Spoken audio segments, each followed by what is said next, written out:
Hello, everybody. It's Anna Smith coming at ya. I know the title says nervous as hell.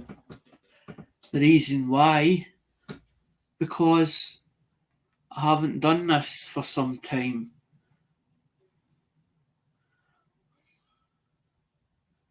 And I don't know how this is going to turn out because nobody knows that I'm going live. I just decided I'll do it and hope for the best.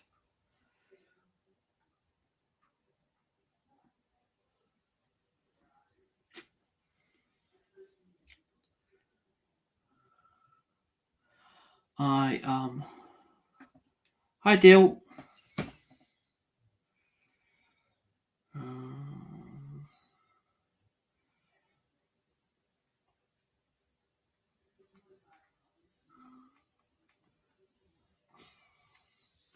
I'm trying to get it so I can see the live chat.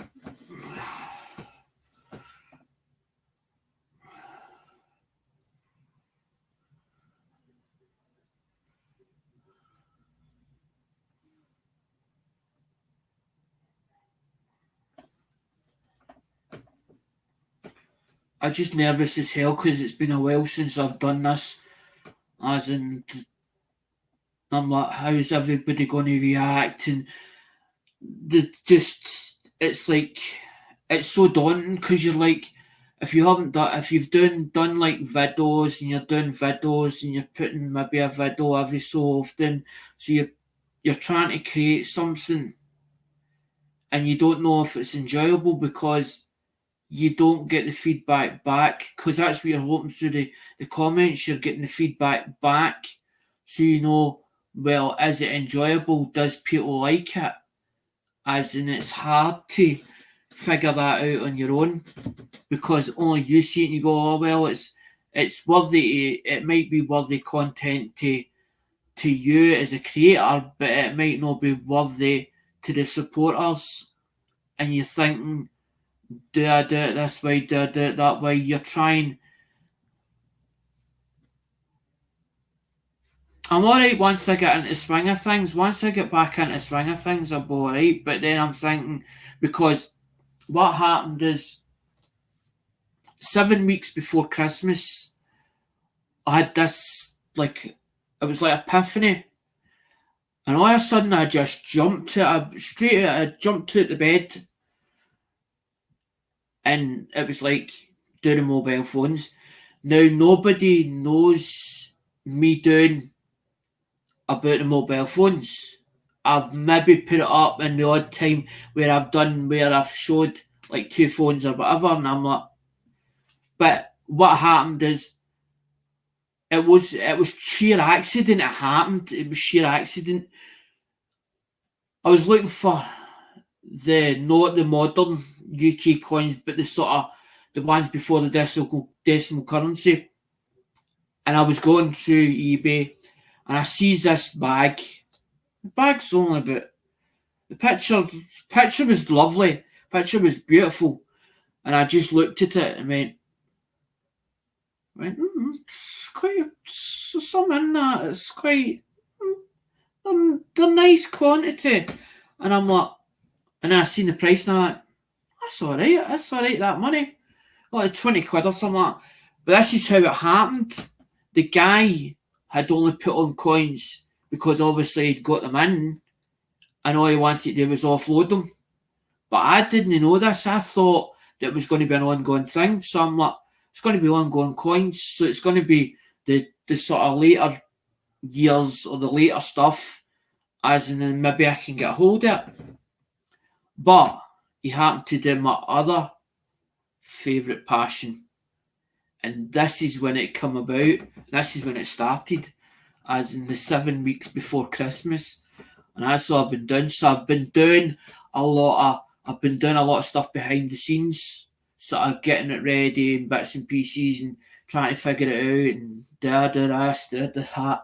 But the reason why I come on tonight is because I want to show this is a new package, and instead of going the other way I usually do it, or the way that now that I might not be able to do, I'm not going to go into it all, because the amount of stuff that was going through the person or whatever, and they've turned around and says that we don't want to do it any longer, and I'm like, fine, okay, that's fine, but I didn't want to. So I mean, I didn't want to speak about it. What it was is this person decided that he looked up the thing, and I was like quibbling over the price, and eventually I went, bugger it. I went, this is what you doing. So I figured it out, and I'm like, looked at the price, and I'm like, aye. I'm like, that could be, aye, that's probably about the going rate. So it was like £27. So I'd been waiting for it for a while, and every time a new package comes in, usually what I do is, the new package comes in, I usually put on it when it came in, so it remembers me, and I put on it Saturday 29th of January. So I've been lackadaisical. I need a boot up the backside, and this is why I come on tonight, was to show what was in here. Because what I do is I buy a bit from my own collection, and I put it into my own collection, and then whatever doublers I have, that's the whole idea, is to put it back out there. And as you can see, I've renumbered the wheel. The reason why I've renumbered the wheel is because I felt the numbers were too close together. So I've renumbered it, but what I've done is I've done it to number 1 to 12. But then I'm thinking, I can see Dale's way of thinking. And it's like you said, as in you get the people that just come into the live streams for just to get the freebies, and you never see them again. So what I'm thinking, I don't like the idea, but I'm thinking, if I did it, it means then that they're locked into the wheel. So there won't be. I understand about the GAWs and why it's all done and blah blah blah, but I don't really want to do it. I don't really want to do it. What I'm thinking is, if I lock them in like a spot or something, and then do slightly. When I thought about it, I was like, what if I did it like Family Collect did with the numbered boxes? But then I'm thinking, how's the rules going to be set out? What way am I going to set the rules out? And all that car on, and I'm like, I want to get it. I just want to get it. I want to get it right. I want to get it spot bang. All right, Dale. I want to get it right. I'm like, I don't want them to feel that I'm being unfair to them. But then I'm like, why did I do it? I'm like, and I'm like, and every time it's like, I'm like, if I did a spot, then it means then it's a donation, and is that and I'm asking myself the question: is that fair, or is it not? And I'm like, and I can see two sides. I can sort of see two sides it, and I'm like, but then I'm thinking, if that's the case, because if I'm buying coins, because I'm not into all the freebies and all that. I like taking part in the freebies, and if I win, I win, and if I don't, I don't. But I've never been one for.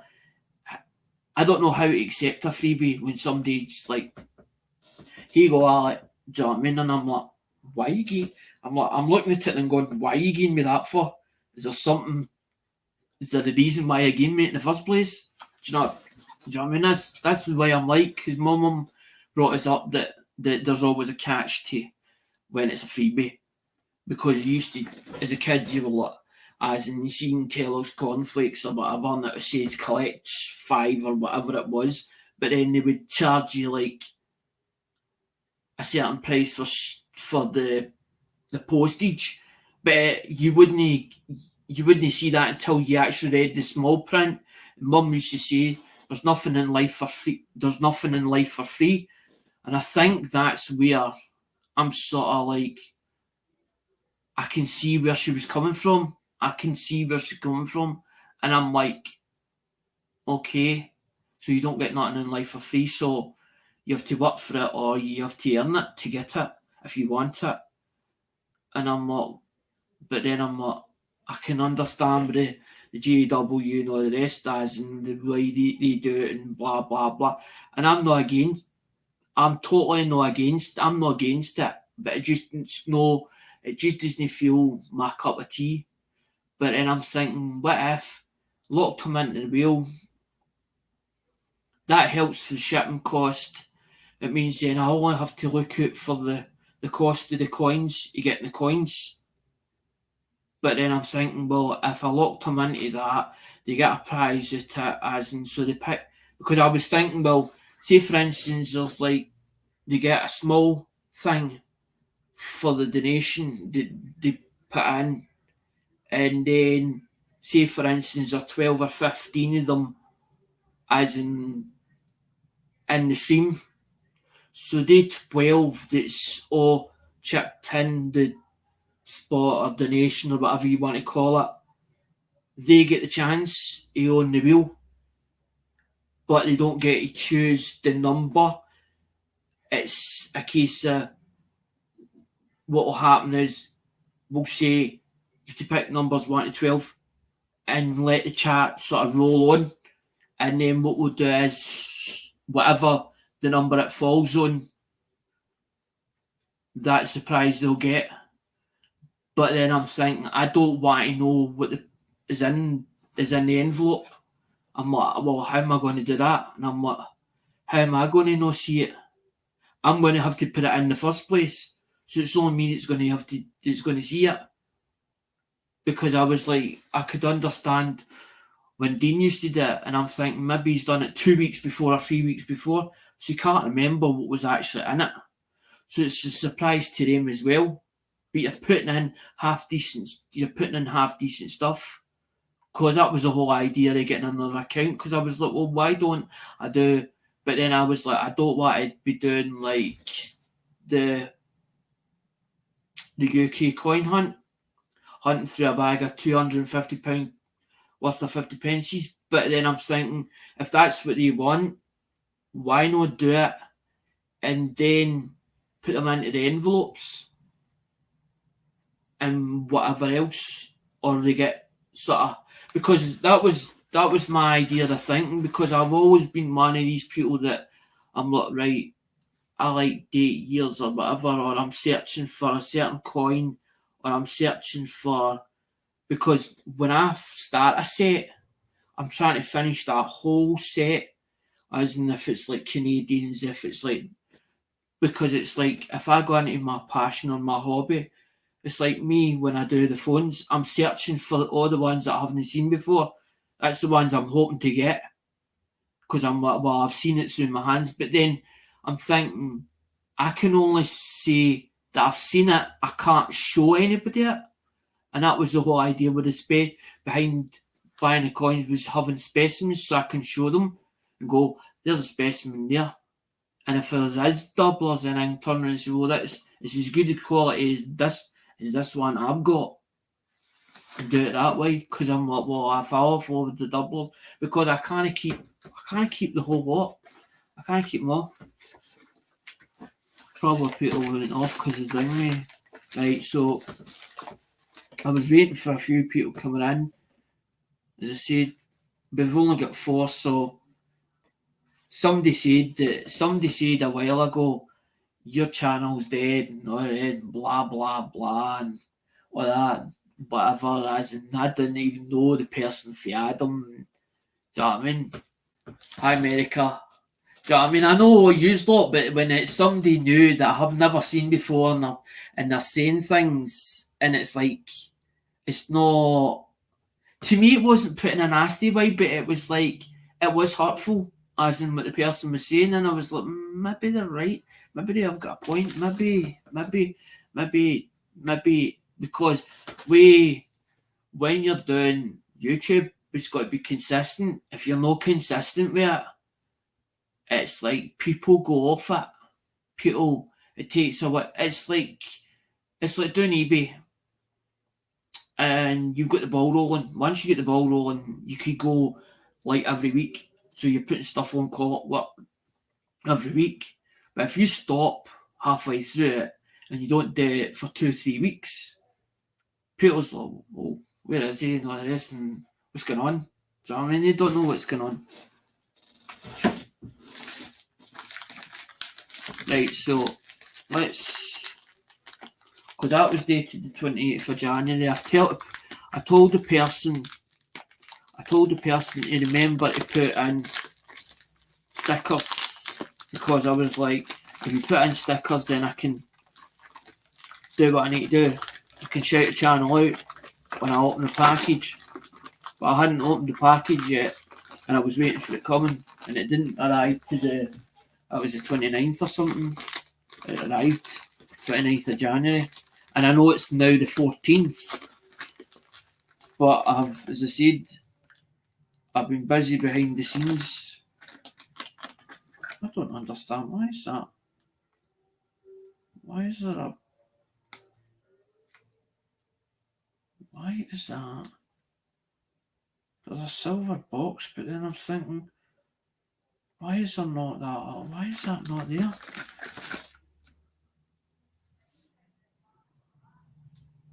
Where's 83? It says 83 on it. Why is the silver part there, but the thing is not there?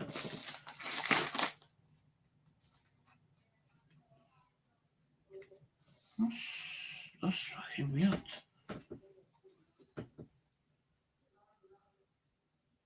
Don't tell me there's one missing. I hope not.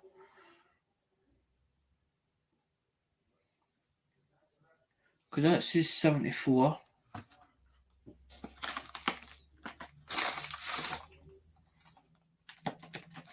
That one's got no date. That one's got no date on it, so that might... Maybe that's it. I don't know. Why would it go into... Why would that box go into that? Oh, that's not... No. That box is thinner than that box. So why would it go into that box instead? I don't get that. I do not get that. Because in the boxes you see to and from, as in Canada.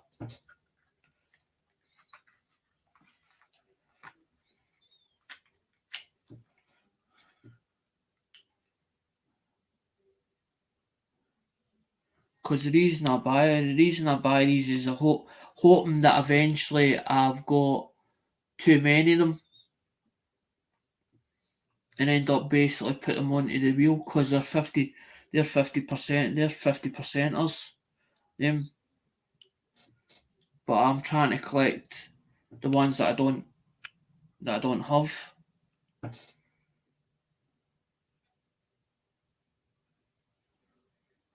And that one looks as if it says 80. That one looks as if it says 83 on it. That definitely looks like 83.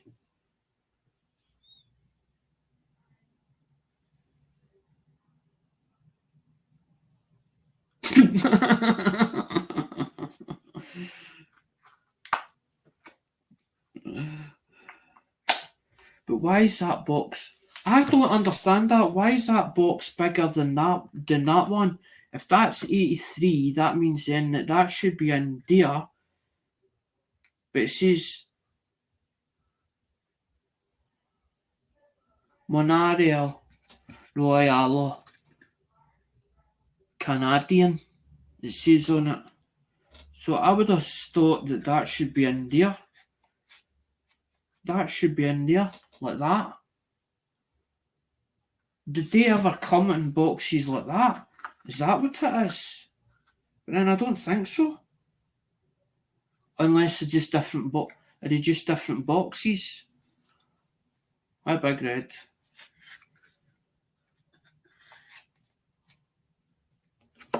Because they come off a different pairs, these come off a different source, but there was supposed to be I think it was supposed to be about 6 of them or something.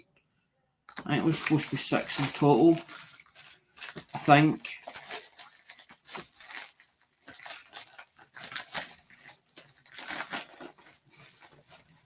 Because I got them at a good deal. Unless, because that one's sitting down there.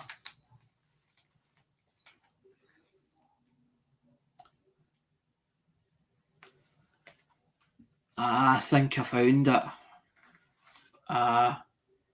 It's fell out, that's why. It fell out. That's why.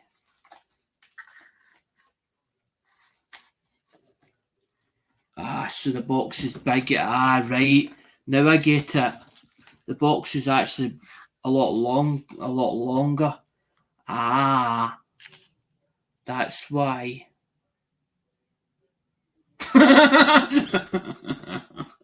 Is it hard this? Like that much stuff in it, it's unreal. No, this is just new stuff, Dale. This is that's what I've just pulled it out because I only just opened it before the stream. Because that's what was in what was inside it.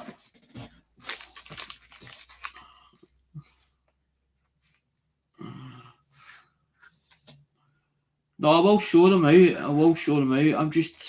I'm just making sure that I always when I open a package, I always check to make sure everything's inside it's supposed to be. And sometimes I remember, sometimes I don't. But then I know certain people that I do trust as in a hell of a lot, and I'm like, I know that they're, do you know what I mean, spot bang on.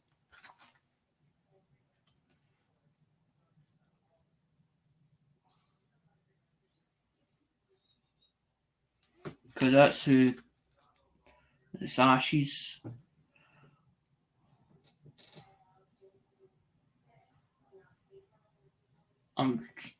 That's all he's put in is you put in Ashes.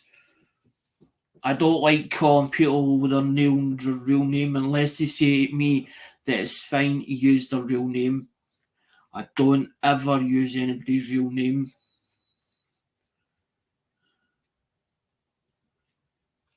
One, two, three, four, five. I think this is the last one. This is the 6. This is the 6. Because this one's a bit tan. This one's a bit tarnished.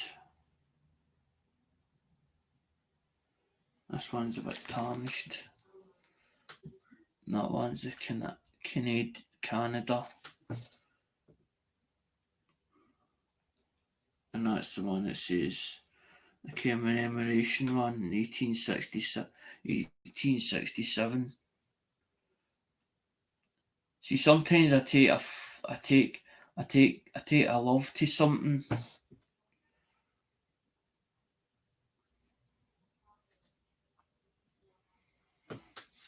You're a bot.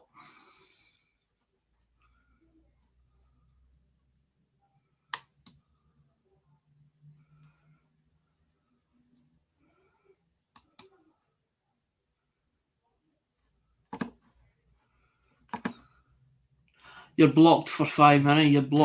You're blocked for 5 minutes. Come back again. Disturb my stream. You're bot.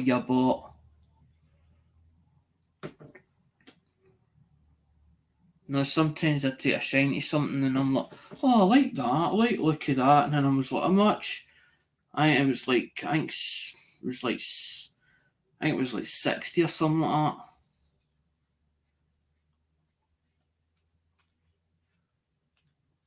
I think it was like 60 all in.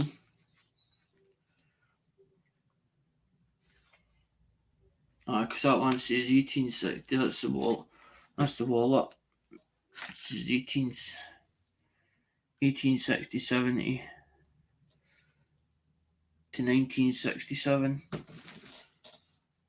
See, the thing was, it was the case of you go to auction, it's not the same stuff in the auction. It might be like 5 or 10 bits that's American, and then there might be 2 bits that's British, and then 4 bits that's something else, like another Canadian. Then there might be 4 bits 4 bits Australian. So I tend to sort of start collecting it, and then I'm like, well, I still like that country, but I also like that country. Alright, I didn't know that. Hi ho.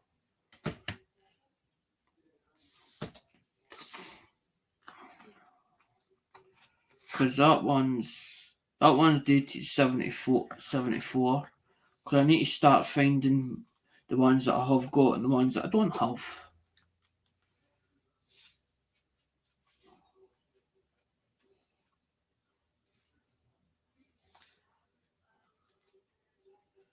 Because that one's somebody's put like a soft pad in it, and it's obviously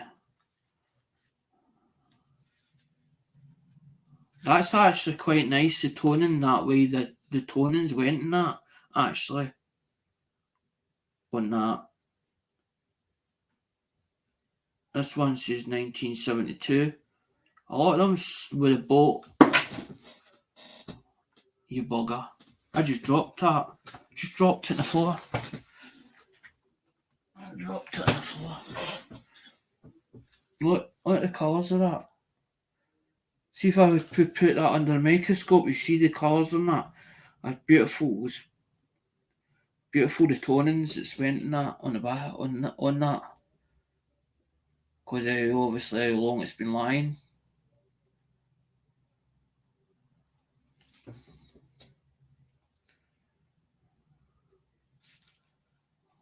See, I don't like the Queen on it. I tend to like the Hi John Jacobs.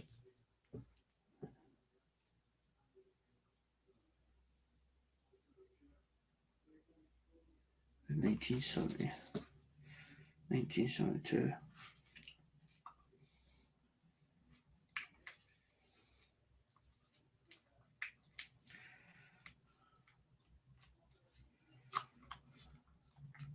See, the reason why I done that video as in the one the classified information and said about John Jacobs was because it was like George was saying, there's not a lot of people that trade. Maybe this is wrong, and I don't want it to come out wrong, but it's I said it the way it was, and I just say the way things is, and a lot of people don't show. According to George, this is a lot of people don't show coins anymore, and a few people actually commented to that video saying, "Yeah, true." As in, they don't talk about coins as much as they usually do.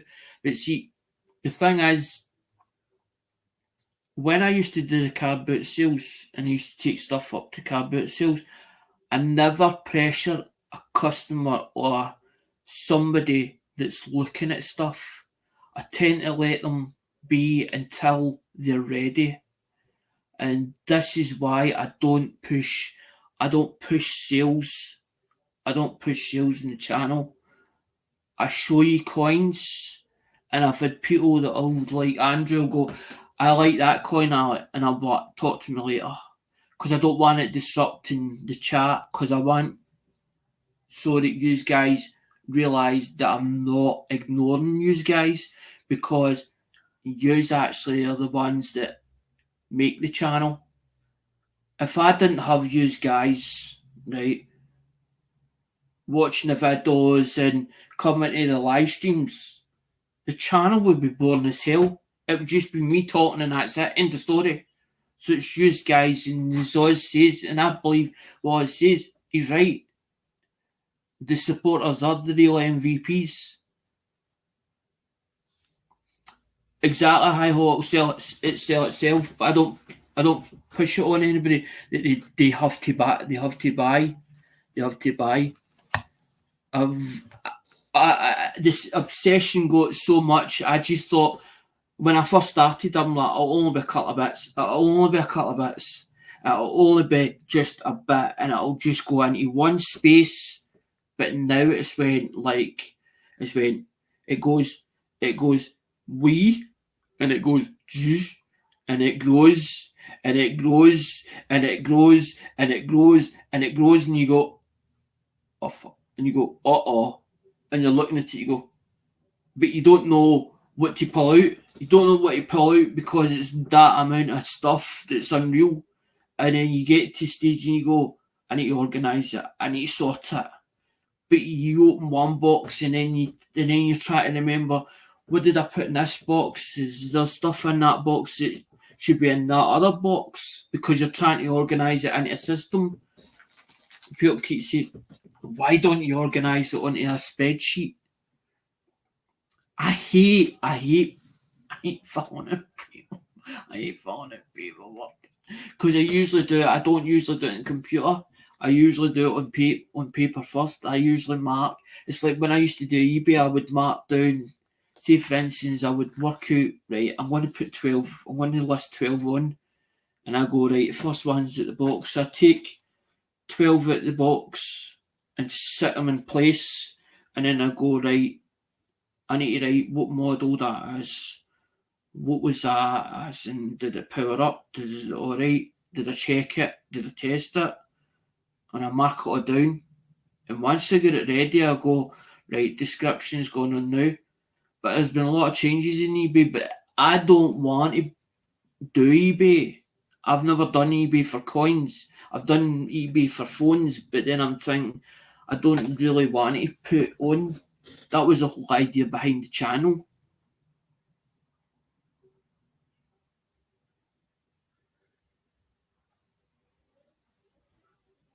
Do you know what? I never even seen your Dale, honest to God, I never seen your live yesterday.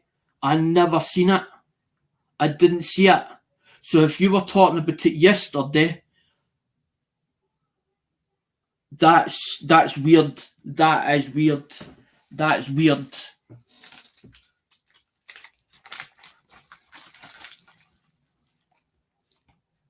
Sometimes you see, this is what amazes me. You get in touch with people that are on the same wavelength. You get on the same wavelength as you, and you take to them like that. You just take to them as soon as you see them. It's like that. It's like you're in your comfort zone. You feel comfortable around them. You feel everything feels right. Everything feels right, and it's because you are on the same wavelength. But sometimes it'll be like difference of opinion. Somebody will be like, no, I don't agree with you in that. But instead of, I'm one of these people that I wouldn't now. I used to be in my younger days, I'd have fought with you. I'd have been like, I'd have wanted to argue with you, but not anymore. I'm like, I'll take somebody else's opinion and I'll think, maybe they're right, maybe I've not seen it right, maybe they've got a point there, and I'll sit and surmise it, and I'll go, it's sometimes I tend to overanalyze things and I'll worry about things that are not there, and I'm like, why was I worrying about it?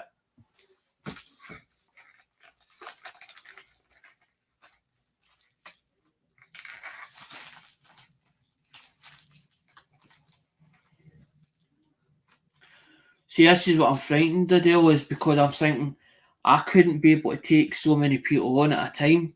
As in, if there was an explosion of people, just what you're saying there, an explosion of people, I wouldn't be able to handle it. I would actually be like, I'd be like that. I'd be like that, as in thinking I'm going to make mistakes here, I'm going to forget someday, I'm going to end up not sending them stuff, none of that car on.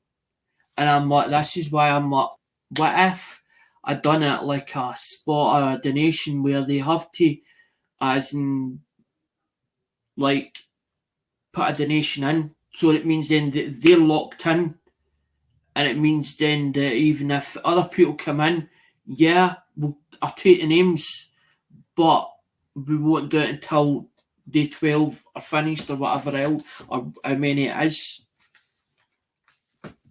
Because I'm thinking, well, many times you're going to do the wheel. I'm thinking, how many times you're going to let the wheel go round? And then are we going to do it till we run out as in the full 12? Or we're going to do it maybe just a couple of times? Because I'm thinking, well, if I did it a couple of times, but then I could throw in like the freebies, as in Sunray, and say, right, this is a free. We'll do four in the wheel, or four, and then we'll do 2, which is free giveaways, but it's only the people that's locked in to it.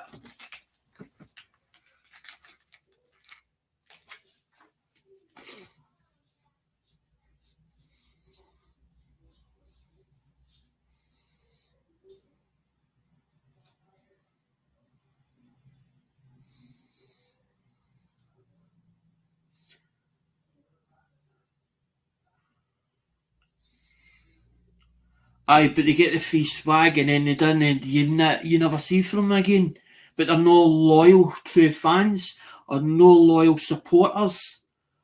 See, this is what I've got a lot of loyal. That's why I was like, I don't want to section Americans out. I don't want them feel sectioned out. I don't want the British feel sectioned out, because I was like, well, I want the both of them. As in, I don't want to make them feel sectioned out. What if I brought part UK to the table and also USA stuff to the table? That was the whole idea behind it. Because I'm not, well, I don't want it, because it's like me being sectioned out in auction. I would feel hurt. I would not be upset about not being able, but then I would understand if they said, well, you have to have a USA address. You haven't got a USA address. Well, can you tell me how to find one? Can you tell me how to find one? Because I don't mind paying for it if I've got to, and it's a reasonable rate. I don't mind. But it would annoy me. I wouldn't take offence to that channel, but I would be like, well, I can't, because that's why I feel that I'm helping the community by being able to buy other stuff off of the community.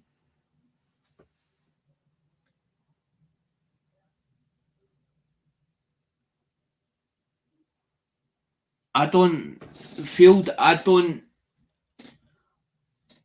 you would need to explain that more, as in why you feel like that, for me to understand it. I have no idea what a community, you don't know what.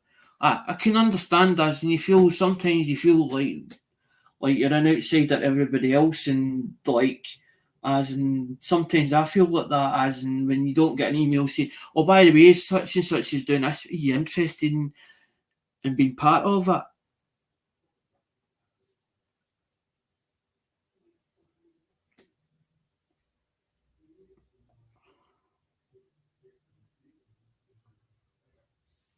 All I once there was a GW on my channel, and it was done when I went to the bathroom. That person, I would have been annoyed about that, because I would have been like, well, you didn't do it with my permission. I didn't give you permission. I would be annoyed about that, and I would have said something about it.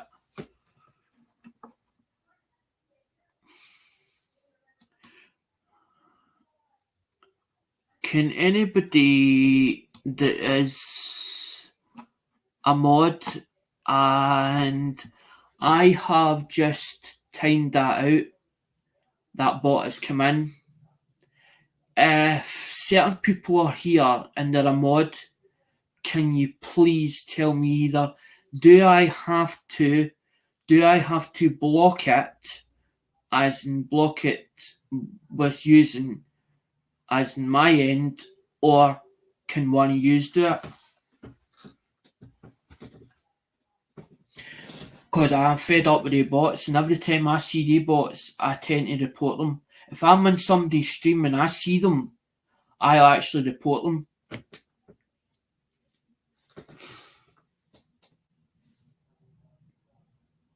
Right, I wasn't sure because I'm not.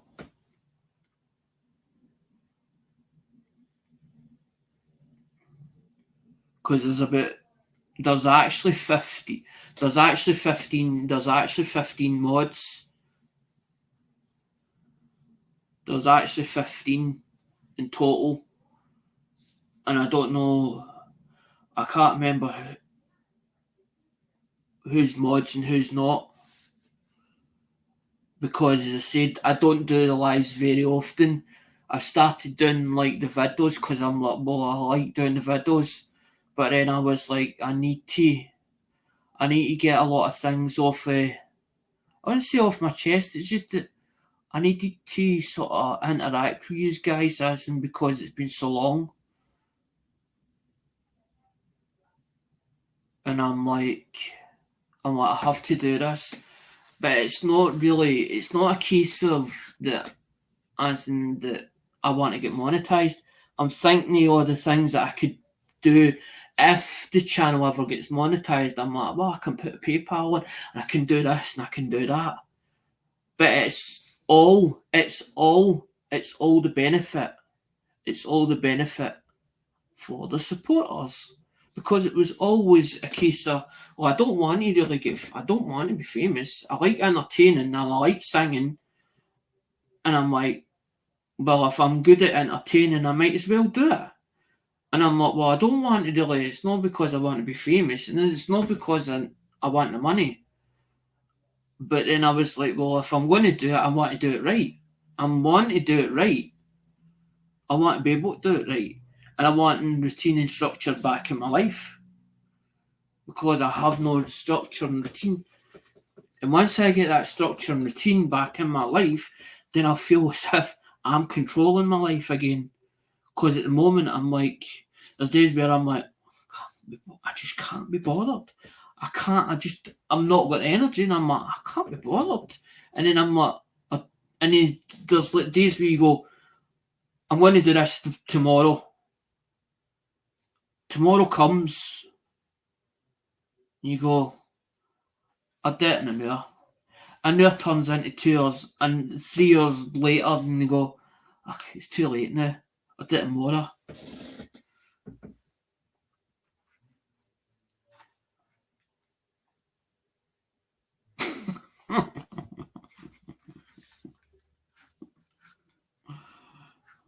No, because I was in Bill's yesterday, and I says to Bill something, and he's like, good idea. He's like, good idea, Alec. That's what I'm saying. I'm I'm one of these people that I've never been one for myself. I'm always helping others, want to help others, and I don't know what it is. It just, hi Rocky. I'm like, I don't know what it is. It's just like, if anybody turns around and says you have to think about yourself, I'm like, scratch my head, and I'm like, what do you mean? And I'm like, I don't get that.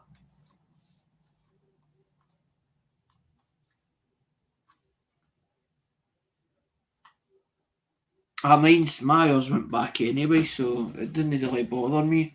I was like, well, if they've turned the hours back, and then they stopped me in the AdSense, and I built another AdSense account, and I don't know if I've got now 2 AdSense accounts, and I can't find the way you hang me how to turn that on. And then people says to me, don't worry about it, Alec. Leave it until you nearly reach it, and then as in turn it back on. And I'm like, you're right.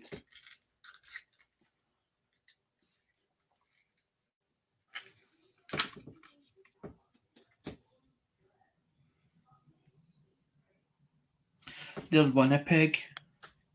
That's nice.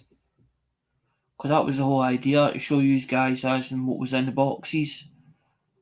Because there's 100.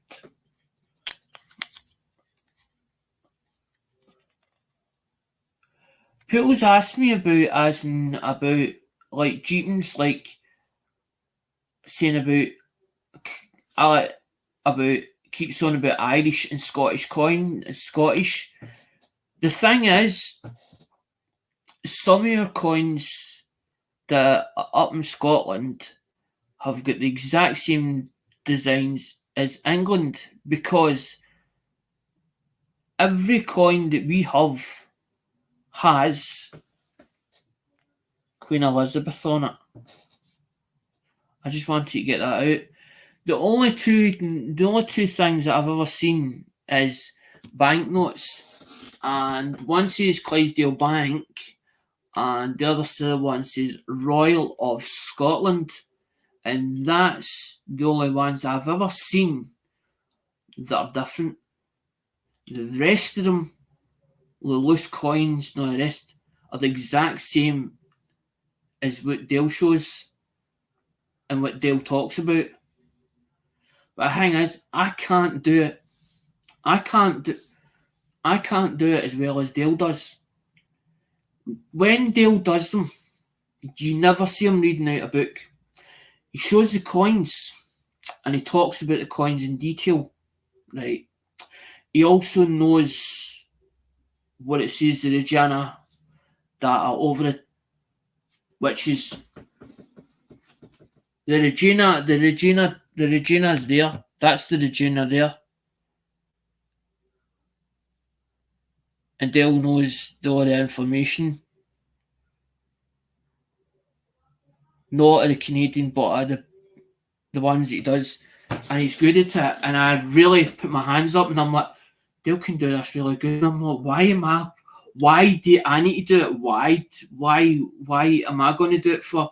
Because Dale's already done it. It's different if I had a coin that was different than Dale. Then I would see the point in me doing it. But then people are like, well, so some people don't watch Dale's stream that watch your stream. But a lot of Dale's supporters that go into his stream also go into mine's.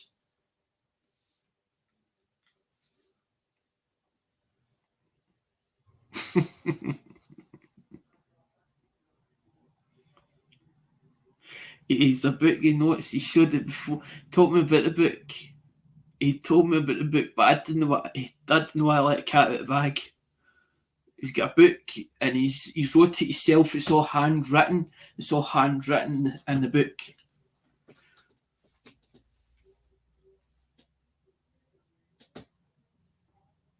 I just don't want. I'm like one of these people that I just at school I just didn't want to be like feel like as if you're. It's like bah. It's like sheep. You're following each other. Do you know what I mean? I just don't like the fact of that. I'm like, I want to do something that's different, that's unique to everybody else. And that was why the whole hi Jeeping, hi Dawes. That was the whole idea behind the Americans. I'd been sitting for weeks trying to figure out what content do I give to the channel, what content do I do, and I come up with all these plans, and I'm like, right, and I'm like. And then I went to Melissa, and I'm like, I want to do, I like what you're doing. I want to do the battle and all this, Karen. She's like, you can't do it, and I'm like, and then I understood, and I'm like, it was like somebody going, taking the wind out your sails, going, you can't do it. And I went, for fuck's sake. I went, like that, and I went, oh no, like that. And then when I thought about what she said, and I'm like, aye, she's right, because their coins are different to their coins over there, so I wouldn't be able to play box battles. But that was the whole idea, to be part of it. But then I was like, right, the uniqueness and the whole thing came about when I was watching Cab Sevens and he was shouting out. I'm not going to get into it. He was shouting out, and it brought me back into buying for auctions. That was the whole thing. It brought me back into buying for auctions. But I get really good deals. I swear in my life, I get really good deals as in the Lemonhead pennies, and I also get looked after at Joe Durbin's. I've never had a box, touch wood, that's disappeared yet, or been shot. But But the part I usually worry about is when it goes into UPS's hands. That's the part that I'm like, that's the part I'm like, is it going to get here? Is it actually going to get here? Because I'm like, well, they've means then that they've lost. Hi, Johnny Five. It means then that they've lost their stuff, and I'm like, imagine telling them, by the way, your stuff got lost in transit. How's it going to? Do you know what I mean? But you paid for it already. They've lost money, you've lost money, but they've lost it in USPS's hands. I was like, make sure it's well packaged, so it's well wrapped, even if it's well sealed, so that if they drop it, kick it about, as in it doesn't come undone. Because this one was well packaged. It was in that box, the priority mail box. So it should have been everything that should have been there, should have been in it. And I don't like going back to somebody say, by the way, such and such is missing. Well, do you know what's missing? Well, I don't know what I got off you, but I do know that I bought this off you.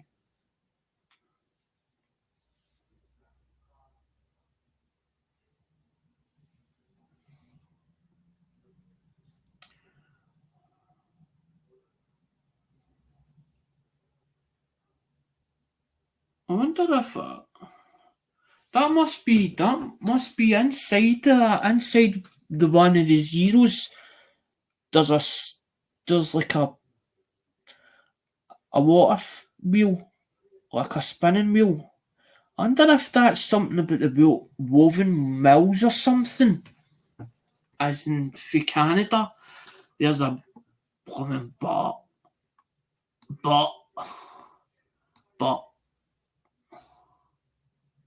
yay! To be honest, I enjoy auctions, but there is a line to where you're supporting a friend to overpaying someone, something, overpaying for something. I totally agree. I totally agree with you. Because but then a real live auctions. That's what they're hoping. It says 30. It'll say in like a guidebook. It'll say you get into the auction. And there'll be a catalogue. You pick up the catalogue and it'll say 30 to 50. 30 to 50. Now it should be in the two brackets, but if there's two years fighting over it, it could go over what between 30 to 50. It could go to the top end and go away in a bit more. And then you've got your indemnity and all the rest. By the time you pay the VAT on top of it. Because there was one, for instance, I went and I was like 400 quid. And I was like, didn't blink an eyelid. Well, up to the thing, we went, how much is the bill? And I was like, do you take plastic? And Ian's like, aye. Because he knew me, I would take plastic. They moved buildings, couldn't find them. My dad had been dealing with them for years. My dad had fell out with them and hadn't went back for ages. But his number was still in the hall, as in his bidding number. So they made up a new number because they didn't want to affect, because they told Ian, look, my dad's passed away, blah, blah, blah. I'm in to see what you've got. I'm into coins, collecting coins. I'm looking for coins. I'm wanting to see what you've got. And I went to put thing with like leave bids, but in the Saturday I says to him, do you fancy going into town, going into Great Western? If you fancy, there's a pub next door or whatever. She goes, I'll go and get a coffee. But there was a pub next door, but she doesn't drink. So mum went in for a coffee or a meal or whatever. And the football was on. Now mum loves the football. And she just stayed there. And I was in the hall. And I was sort of stood in the hall, and then eventually I decided, fuck it, I'm going to go and sit. So I'm sitting like two chairs up for this guy, and I'm behind him. So he's like, he knew exactly what he was in for, but he didn't.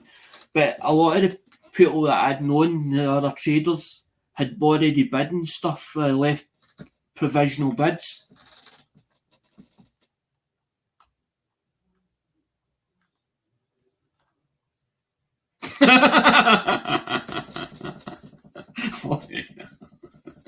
That's a good one. That's a good one, too. Plastic. Hey, here's a bit of plastic. Here's plastic. I'd love to see the expression in the face when you done that. If you done that as a real live auction hall, I hear you're the plastic. A pay as you go, a pay as you go card as for a mobile phone. Yeah, there's numbers on it.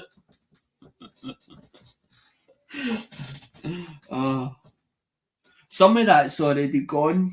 Like the four books are still here, the big four books, but the rest of it's all gone because I put it into packages and all the rest, and some it went to America because I was like, well, they're into this stuff. I was like, put that into the £30 package and that, and some of them I just gave it. As in, I picked people at random. Sometimes I do that. I pick somebody at random, but I feel as if there's too many, as in that I really like on YouTube itself. And by the time I gave it all away, I wouldn't have any money to replenish it. And this is the whole idea behind this. And this is why I keep saying about eBay, because I know more about phones than I do about coins. But I still want to learn about coins, and it's because of the designs that I like in coins. But people say you learn as you go, and it's true, you learn as you go. As you start researching bits and pieces, and it takes time. But that was the whole idea, that trying to offset shipping. But then I'm thinking, that's going to be more work on top of my shoulders. I'm going to have to do that, and it's going to take a couple of days, and a couple of days that I'm going to be away and all the rest, because it's going to take time away for doing the videos and the content for the channel. But then I'm thinking, do I run, because I've got the webcam up there, it's not the best of webcams. There's a £16 or £17 one. What I was thinking is just running the camera when I do the fixing. But then I'm thinking, is there anybody into me watching me fix phones, and then is it going to take my concentration away as I'm doing it? Because it's like, if somebody messages me in Messenger, I'll talk to them, but then it takes me off of concentration. But I'm not blaming them. I'm just saying it takes away my concentration, and then I'm lost in what I'm doing. I have to be focused. I've got to be focused doing it. But then I don't want to feel as if I'm being ignorant to anybody if I did that. And then I'm like, well, I just do the videos of showing the tutorials. But then I'm like, is it going to just be tutorials and people are going to get bored of the tutorials and me showing it all? Because that was the whole idea behind this in the first place, was to do something about mobile phones and then just do the buying them in and all the rest and showing the whole process from start to finish. But then I didn't want all the controversy about the unlocking side of it, and I was like, well, I don't really want me fighting and arguing with people and the comments and all the rest, and I'm thinking, I don't really want that. I was like, can I do something that everybody else will enjoy as well as myself? And I feel like that's part of the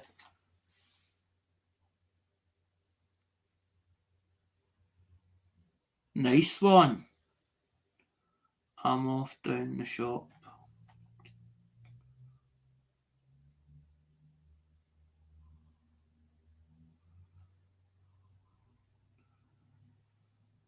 Gonna get some goodies, yes.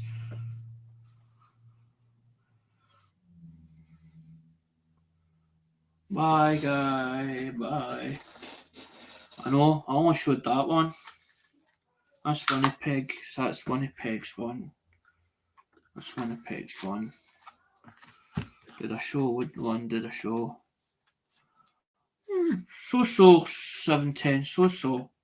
I spot I'm picking up that felt like head up there. I scratched it and then I squeezed it and the thing it's turned out like a big boil.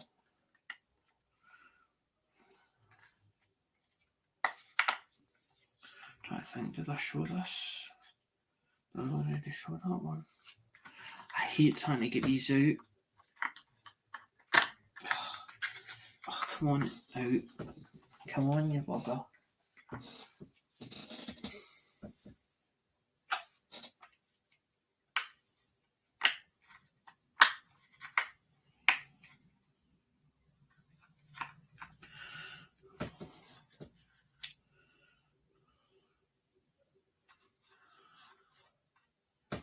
I showed that one, the one with the...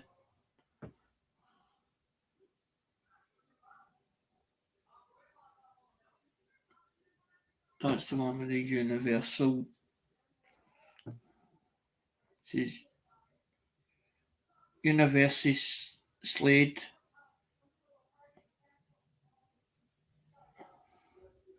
Edmonton. This is Edmonton on it. So I did do that one. So I've done 93s. I always forget which ones I've done, which ones I haven't. Because that one's the box for the old box for the Victorian one, but that's not for this. It's totally different.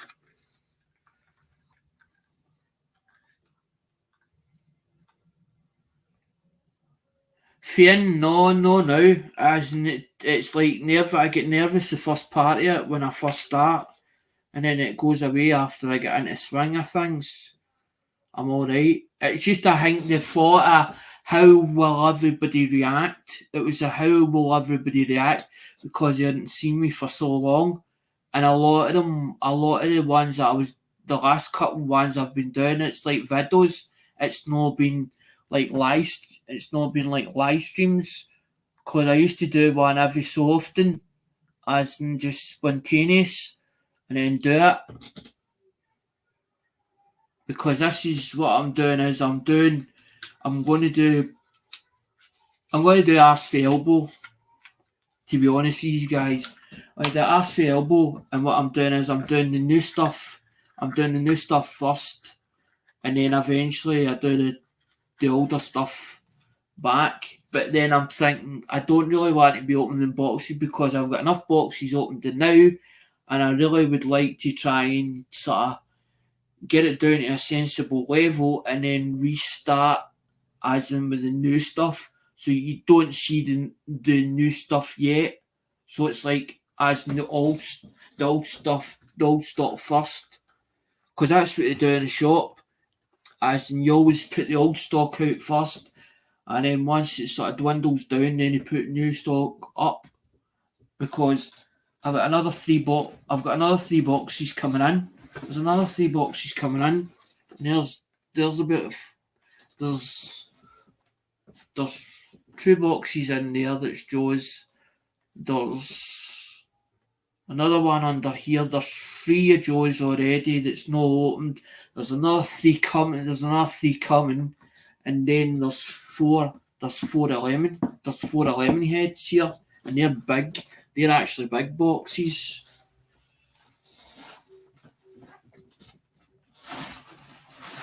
But I didn't want to put, as George said, I didn't want it because that's what George says. Everybody seems to talk about the coins they want to sell rather than just a general talk about coins. And I was like, well, I don't really want to, as in, I don't want to really go into that you feel forced to buy anything. Because that's not the whole deal. I'd rather go to... It's like me going to a shop and go window shopping, and all I want to do is just go browsing. And if there's something that takes my fancy, I'll sort of stop and look at it, and then I'll start sort of justifying in my own head. Do I really want it? Do I really like it? Would it fit in my collection? I ask all these silly questions in my own head, and if I can answer them myself, and I'm like, I really feel ready to buy it, I turn, how much is it? How much is that? How much is that? If I can buy something in bulk and get a good deal, I'll buy it in bulk. But if I have to buy it singly, I'll buy it singly, but it's got to be at the right price where I don't feel it's over its means. Because I have this budget, I've always got this budget in my head, but this channel was always about, it was more to do with bread and butter stock. Because it was like my dad when he worked with cars. Dad worked for a guy, and when cars came in, my dad could actually place say cars and turn around and say, that's to go there, this is to go there, that's to go there, this needs done. Dad was a gaffer on the shop floor, but everything had to be done at the price the boss wanted it done at. So Dad couldn't turn around and say, well, that car needs £200 spent in it, and that's what it's going to get.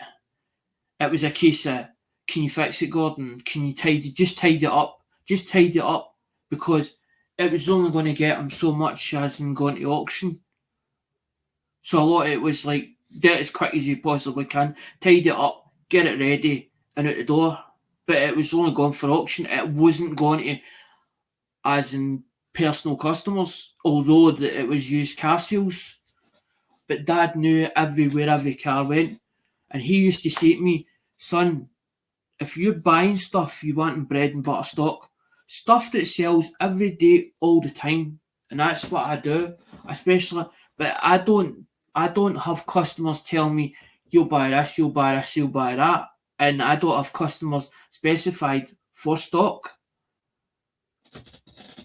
I don't have, because I've got this thing that a customer, like my dad used to say, a customer turns around and says, I want that. You get them it. You go and show them it. Oh, it's either not it's not good enough. It's not good enough. It's not what they wanted. Or they turn around and say, I've not got the money. I've not got the money. So you've just laid out money for it, hoping that you sell it to them, make a couple of pound extra or whatever on top. Because that's what you're doing. You're only putting a small margin on it to basically offload it. So to basically cover your over, because that's what you're doing. You're covering your overheads. You're covering your overheads, and that. And this is all I'm trying to do. I'm not here to make profit on coins. I'm quite happy to either cover the shipping cost or the cover the coins, the cost of the coins, because that was the whole idea with the channel, was to benefit other people that I might be able to help and put stuff into their collection. Because I haven't seen Andrew for a while, but I'm still friends with Andrew. I don't hold a gun to Andrew's head and say, you have to buy here all the time. Andrew might come in and he'll see something and he'll go, I like that. And I'll say to him, no, don't do it in the I'll not, because he'll ask me how much in the chat, and I'll say to him, see me later. That's me telling him, we'll speak about it in Messenger, because I might speak to him as to time, as in, because I've got to have the balance between the client, as him as a client, and also as him as a friend. So I've got to sort of have a balance for him. But they say, my old man used to say, you have no friends in business. You have no friends in business. You have got what they call acquaintances. You deal with the acquaintances. You only deal with them. You don't know them personally. Because you don't want to get involved in their personal life. You don't want to get involved in that, because that's when it starts affecting stuff.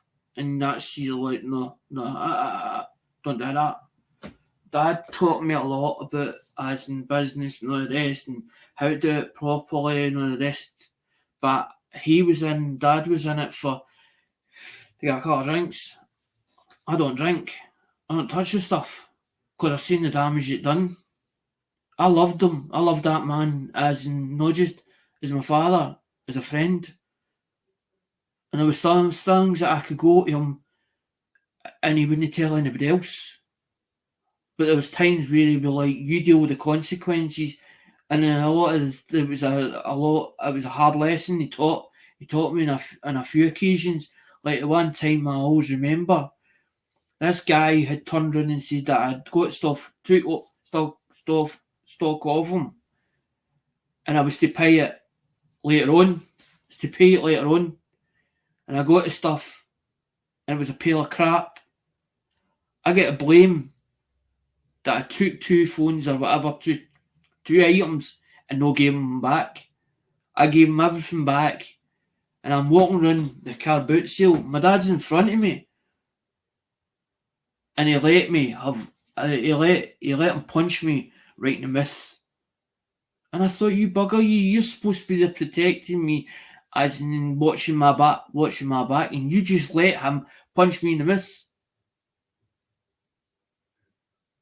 Because I never think that I gave him back what he gave me, as in the whole lot. Because I don't do that. I've never done that in my life, in my whole entire life.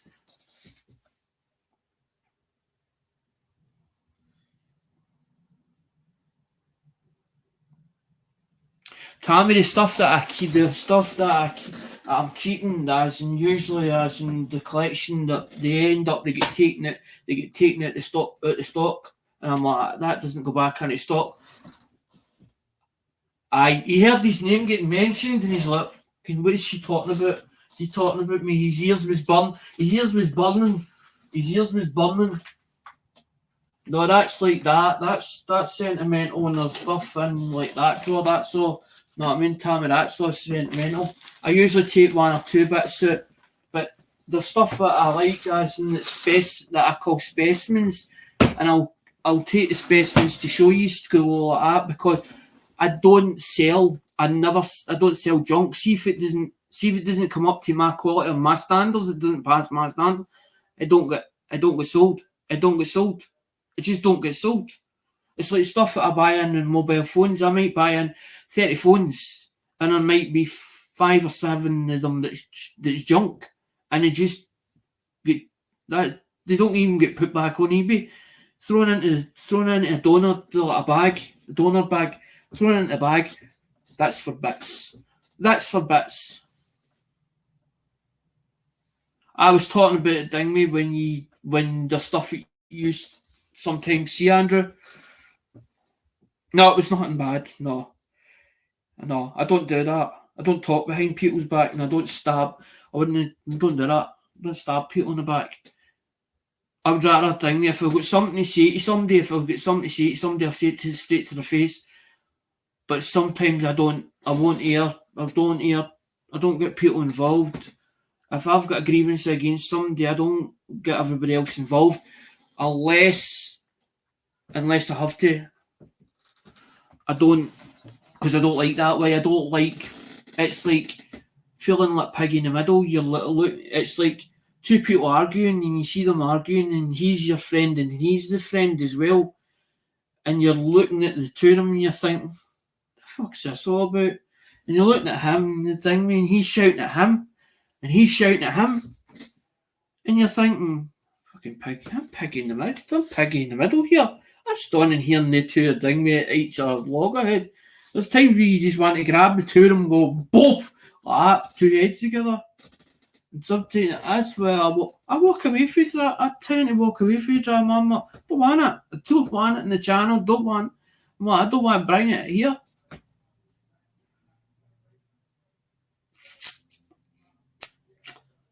I don't know, Andrew, because I've got a new.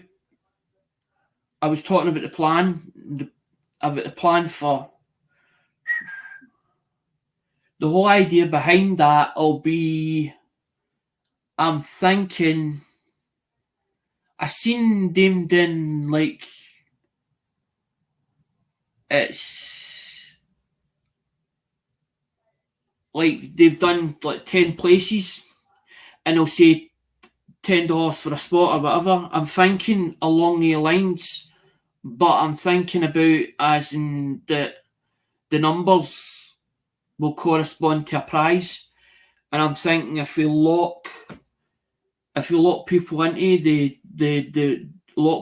the wheel, it means then the only people that's in the wheel, very much like, I would say it's like very much like TGBCH's wheel, but mine's is slightly different, because it's not a case of, well, as in you pay £17 a month or whatever.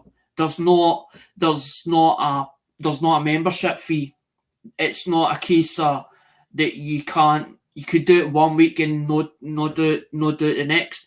But what I'm thinking is, if I do like a wallet and do it up to like, say, 20 quid or something like that, as in, so that basically it covers the shipping for over across the other side of the world, and do it that way. That's what I'm thinking, because I'm thinking, well, if I do, this is what I'm saying, if I do eBay, it's more work. So it's more work on my shoulders. I've got to take it on.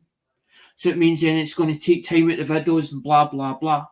I'm thinking, well, instead of me having to do all that, what if I can still do the content, bring something to the table, and it ends up fun for everybody else. But as we're doing it, we'll do a couple of GAWs in the wheel, but they have to be locked in, as in the $5 or whatever it is, and that they have to pay that. You have to pay that to get into it, and do it that way. That's what I'm thinking. Because at the end of the day, that was all the reason. Because when I went for the other account on TSB, I said too much to them when I was in the bank trying to find out the PIN number for my account, because I couldn't remember the PIN number. And I said too much, and they turned around and said to me, are you profiting? Are you profiting for these coins? And I said, no. She said, because if you're profiting for the coins, then you have to have a business account. And I says to her, well, how do I get a business account? She wouldn't talk about that at that specific time. But she says, we will put a note on your account. We will put a note on your account. We will put a note on your account. We'll put a note on your account. And she says, we'll have a personal account, but we'll keep an eye on it. The now. So I thought, well, if I'm the only way not to profit from coins is to cover the overheads, as in cover the overheads for buying the coins in. But what if I cover the cost of the coins and they cover, and use guys or the supporters or whatever that's interested in doing it, because I'm not going to hold anybody to a gun. Anybody that's interested in doing it, that will help cover the cost of the shipping, because yous will be doing 5 or whatever, and then we'll do like a wallet. So you all have like, so what I'll do is I'll have a sheet, and then what we'll do is I'll find bags or whatever else, or poly bags or whatever. I'll go and buy, if I've got to go and buy poly bags or whatever, like John or them do, what Lemonhead do, and everything will be put into a bag. So as soon as you get up to that £20 or whatever it is, that's the cost of the shipping you've paid. And as soon as that's paid for, you'll have a tracking number. And if you have left an email or whatever, I will send an email. I'll send an email. I'll also send, if you want to see a photograph of it, I'll photograph the barcode, and I'll let you see the barcode and say, this is barcode. This is your tracking number. Because I don't want people come saying to me, I didn't get my stuff, Alec. I know there's going to be times where somebody will turn and say, I didn't get my stuff, and they're going to try it. They're going to try it. One out of 100 is going to try it, as in, I didn't get my stuff, hoping to get more stuff out of it, knowing that fine well they did. Because that was the whole idea, is so that I can prove to you guys that you did get your stuff, or I did send it. I can show you and say, there it's there, there's a proof.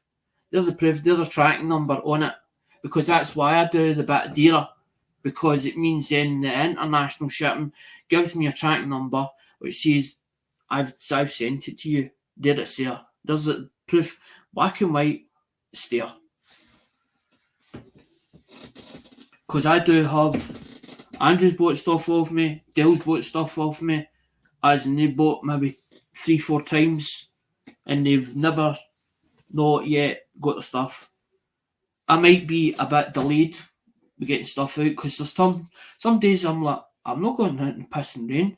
I ain't going up that road. I ain't going walking up that road because that sometimes with that it hurts as in prosthetic because you're putting the pressure onto. Because I had to go on last Friday to get this new.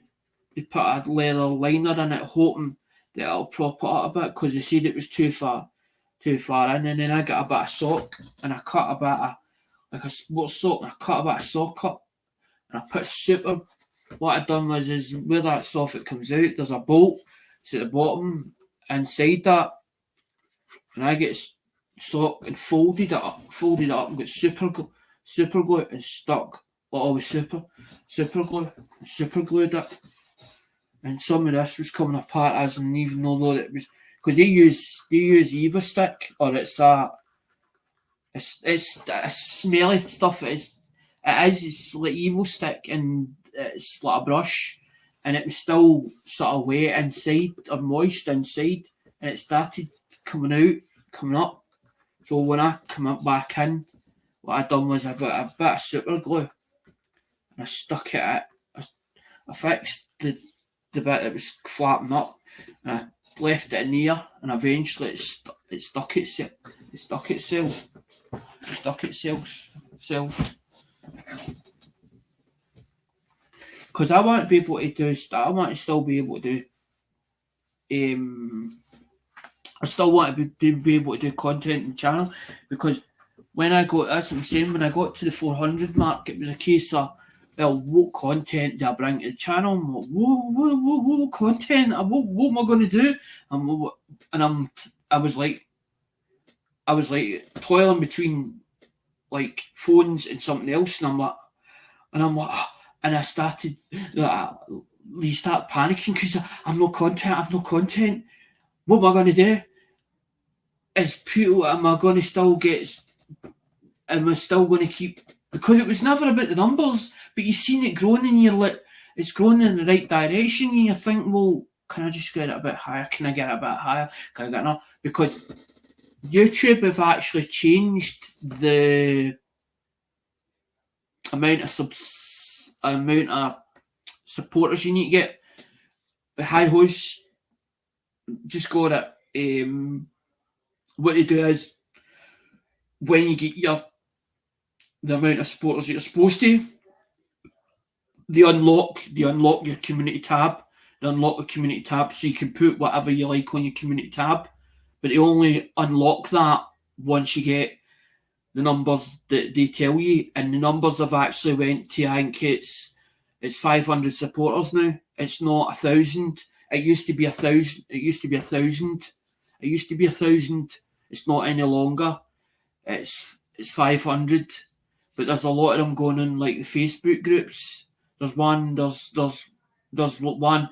It's called Boost something like YouTube Boost or something. It's called. There's another one where you can't. You're not allowed to. As in, I get declined one of my things in my timeline or whatever I put into the timeline in the group, and it came back. It declined that or something. I can't remember what it said. But this was. I'm like 3 or 4 groups, but I'm also tied up with other groups as well. But I don't like put things on them.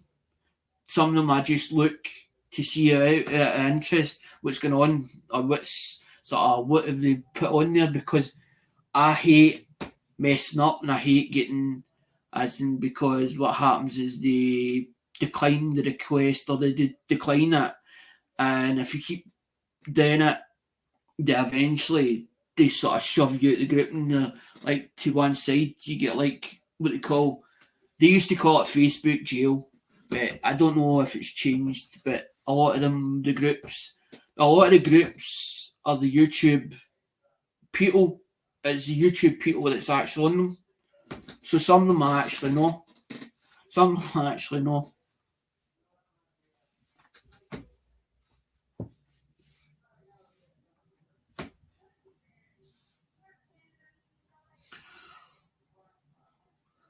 I'm reading the things.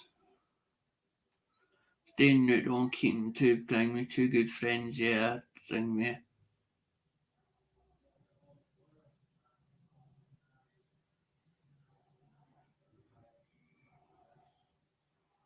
I know. But sometimes you see, like, somebody will say to you, like, for instance, a YouTube community, and then all of a sudden you see everybody drifting apart, and you're trying to think, what's going on? And you're looking at everybody, and you're like, it's like, it's like, it's like being back at school again, as in the playground, and it's like four of them are over there, and five of them are over there, but you're friends with five of them over there, and four of them are over there, but they're on their own wee sort of clan cliques, and you're thinking, why am I standing over here, and it doesn't feel like as if I'm part of it. It's as if like you're looking at them five and you're looking at them four, and you're thinking, where am I supposed to be? Where am I actually supposed to be? Because I actually thought a community was supposed to be like a family. You're supposed to be like helping each other, and as in if you didn't have what he's got, or you know he's got something that you haven't got, you pass them on to that person. I thought that's what a community was all about. But over time I've sort of seen it sort of like drifting apart, and I'm like, what the hell is going on? I'm like, I don't understand. And I'm sort of trying to figure it out, and there's times where I do shut myself off. I'm like, I just need my own bit of space. Sometimes I just need that bit of space just to sit and calculate all my thoughts, or everything that I think, because you're only assuming, you're not asking the question to somebody else, or you're not going direct to the source and saying, can you answer this question? Because you don't know who to confide in, or as in to speak to, that will hit the nail right in the head and say, this is the way it is, and this is what's going on. But you don't want involved in it, because it might be a case of that one doesn't like the other, and the other doesn't like the other, and then because you end up, you ask the question, and then they tell you everything they've done in the past.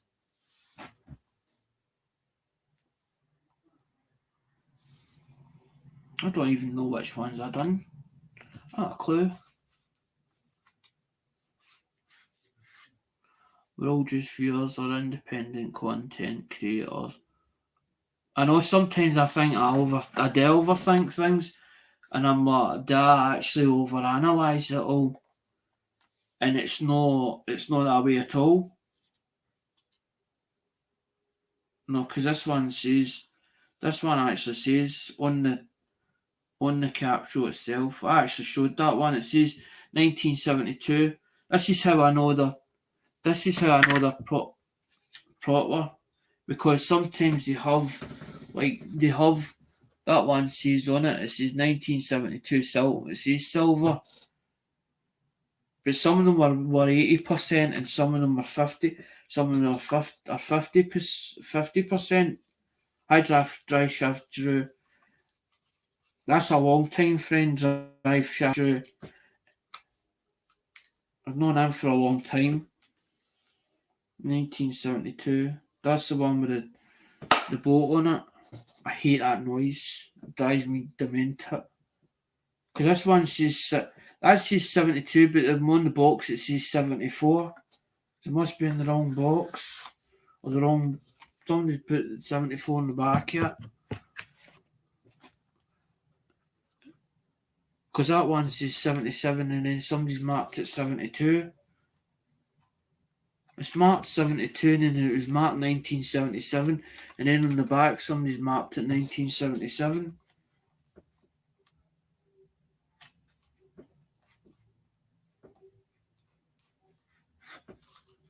Because I couldn't mind if it was 5 or 6 of them, because I know what I gave them for them.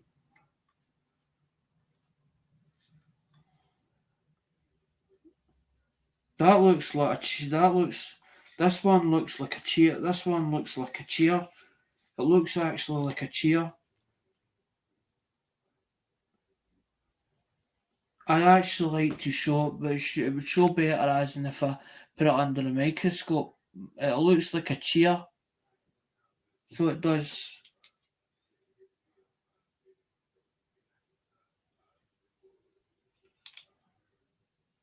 Because that's 1952 to 1977, this one.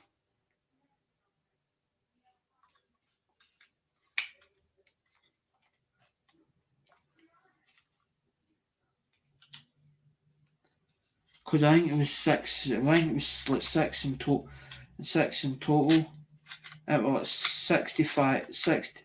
I think it was 65, and then the thing, mate, and then the shipping was 20, was 20 odd. I think it was 70 odd. But then I wasn't worried about shipping. It was more the coins themselves because they were like less than 20, less than 20 each. And I was like, well, that's better than what I was like, that's less than what I've been paying at auction. I says, I'll take him. But then I was like, well, I sent him an email and says, look, can you send me a request, a payment, so I can just pay, I can pay you.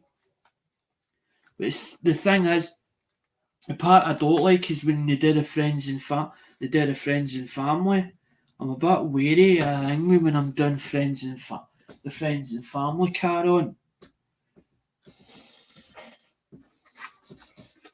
Because I don't mind paying the wee bit. I don't mind paying the wee bit extra, as in the 3%. If I've got to put 3% on 3% on top of it, I don't mind that. Aye, and you notice how I put. Did you notice something, guys? Tonight, how I put bully, the bully.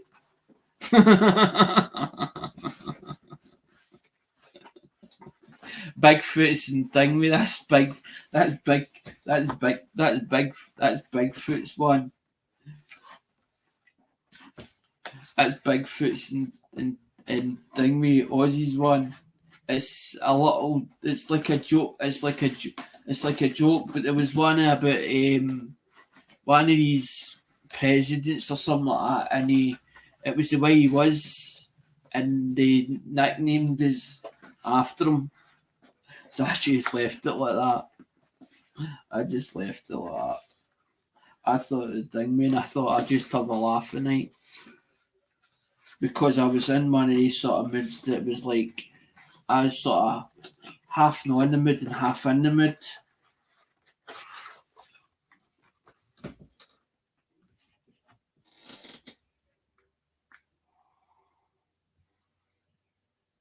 There's only four. There's only four in the chat. Andrew was saying about as in, I might have. I don't know if Andrew's still about. I don't know what I have. I just know that I've opened them. That's They're Canadian. I might have doubler. I might have doublers of them. I might have 1 ounces somewhere kicking about. I've got quarter rounds that I bought.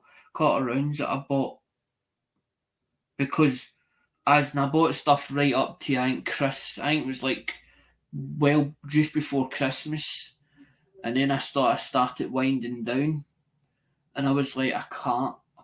I'm not. It wasn't a case that I couldn't do it anymore. I was like I'm doing too many of them, too many auctions, and I was getting like as in trying to even remember who I had paid, who I hadn't paid, and all that car on, and I was like, this is just I can't do it. Everybody in the community, and I was like, this is needing to. You know what I mean? And Mum was like, I could see it in her face, like as if that look, as if to tell me, I think it's time. I think it's time to enough's enough. And I was like, I'm not want to. I don't want to upset. I don't want to upset her. I don't really want to upset her.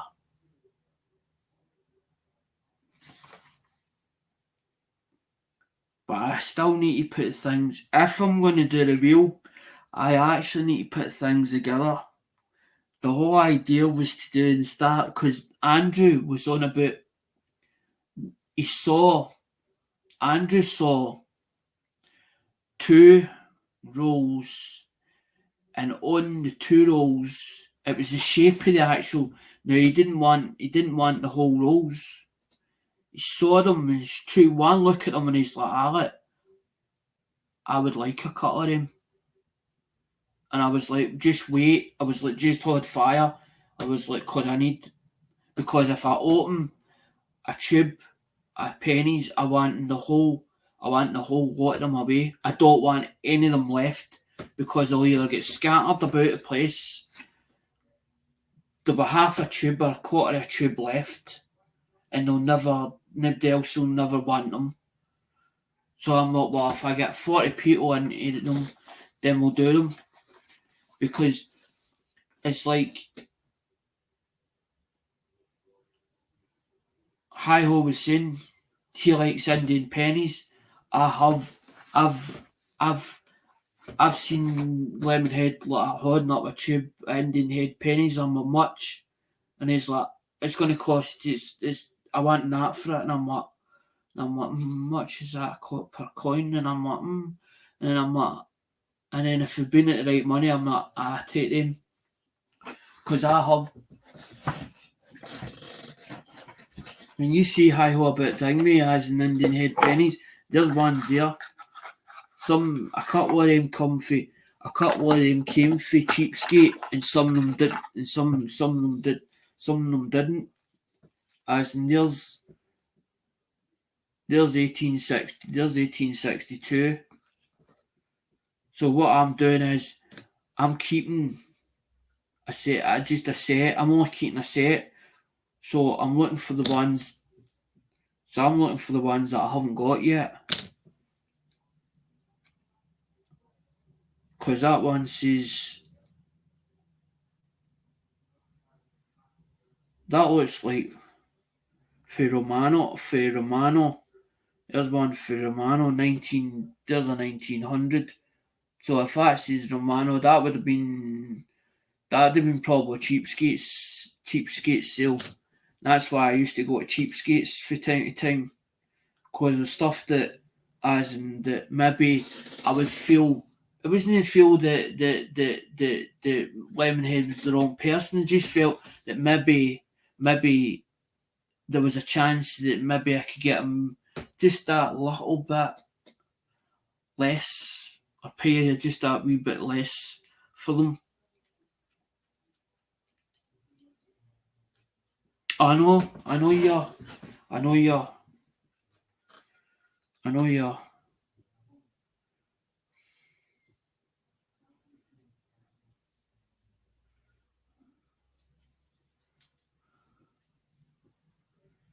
Because these are quite nice ones.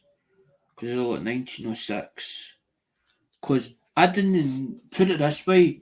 When I first started, I didn't like pennies.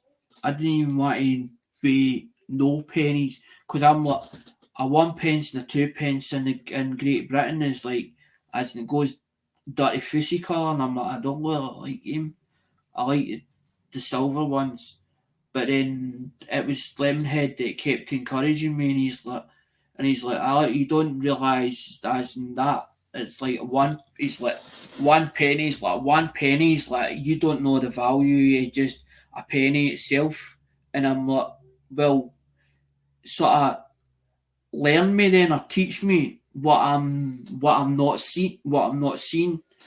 I'm saying like what I'm not seeing, and I'm like, and he's like, well, a penny could be anything for, like, say for instance, I'm just going to use an example, $1 upwards. And I was like, oh, is it that much? And he's like, mm-hmm. And I'm like, well, and he's like, but it depends if it's a key day, it does. And I'm like, you give me too much information right now. Just sort of give me wee bits now to understand. And actually, I was like, maybe. And then I'm like, well, if I do that set, then it means then I've not got the full set. And I'm like, well, so I don't start Indians and then go all the way through. And then I was like, well, I'll start Indians, then go wheats, and then go. But then how much are you going to spend? And I was like, well, I know what my budget or what's in my head. I know what I can be able to afford. And this is what I want to be able to. But I want a set, at least a set so that I can show. But a half decent set to show. That's insane. When I go through them, or because see, I don't search. I know how at 70. I'm going down a minute. I'm down a minute for when I'm picking through them. I'm really picky and I'm like really fussy. I'm like, see anything with little marks, flaw, anything at all. I'm like, put that to one side. I'm like, I don't know about that, and I'm like, I don't know if I'll give that to somebody. And I'm like, this to me, that's. I'll show you a couple. I'll show you a couple that I've done. If I can find them.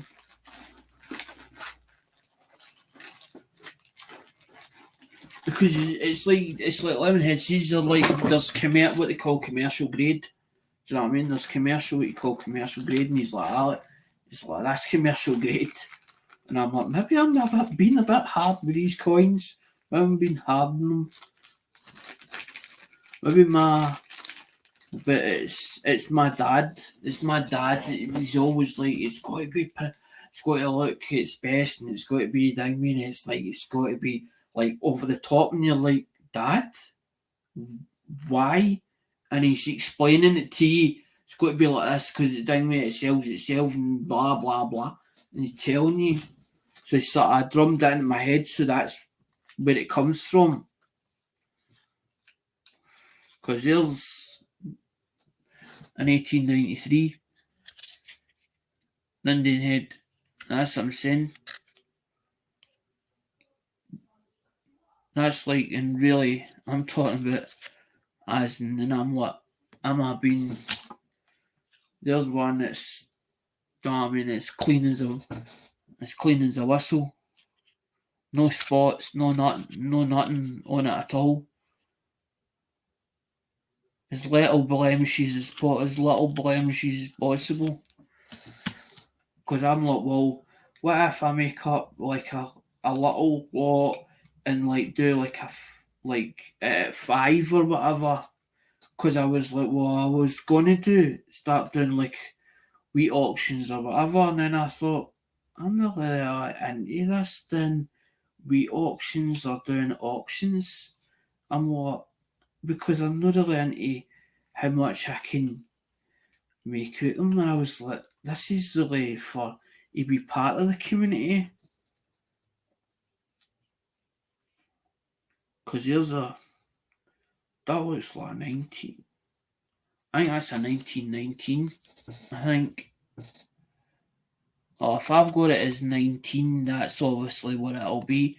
Is 19 because I've marked them all. Because I sat them but I didn't. None of them have been done for errors and variety. None of them's been searched for errors and varieties. They've only just been done for what what mint marks they were, as in like if they were an S, P or D, S, P or D. Because that was the whole idea behind them. Because I was like, well, what if I put something? Because I'm like, well, why would I pay? Why would I pay a spot to somebody's wheel if I'm not getting something out of that wheel? So I pay into that wheel, but I don't win a prize. How would I feel if I didn't win a prize? I'd be upset. I didn't win a prize. I'd be one to turn around and say that's not fair. But I understand that that's why you're in on these wheels or whatever, because you're there to win the big prize, hoping that your number will come up, which I understand. But then I'm like, well, what if I did, what if I did,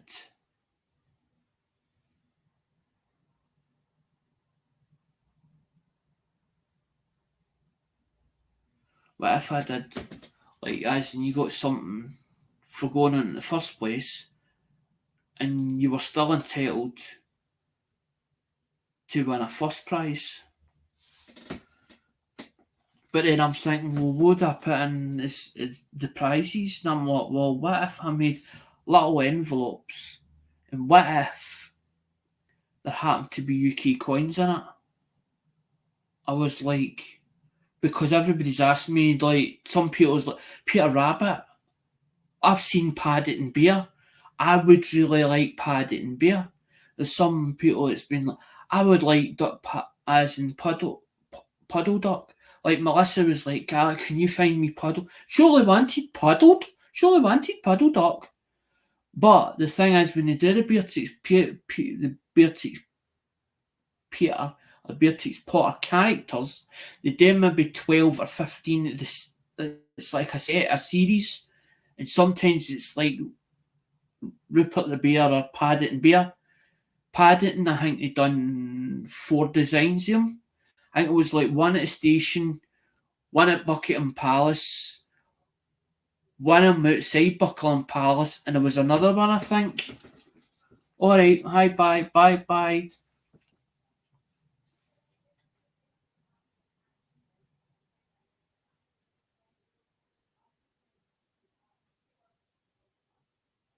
Come across many of their YouTube brothers and sisters. 1 minute they have a strong type, exactly, they have a strong type bond with each other, and then the next minute. But then that's what happens with families. You sometimes have the wee niggles and qualms, but they fall in, they fall out with each other. But then there's some of them that take it to the extreme, and it's like they're shouting a channel out, and you're thinking, is that just clickbait, as in them doing it for them to get more supporters, or is it there's a grievance between the two of them?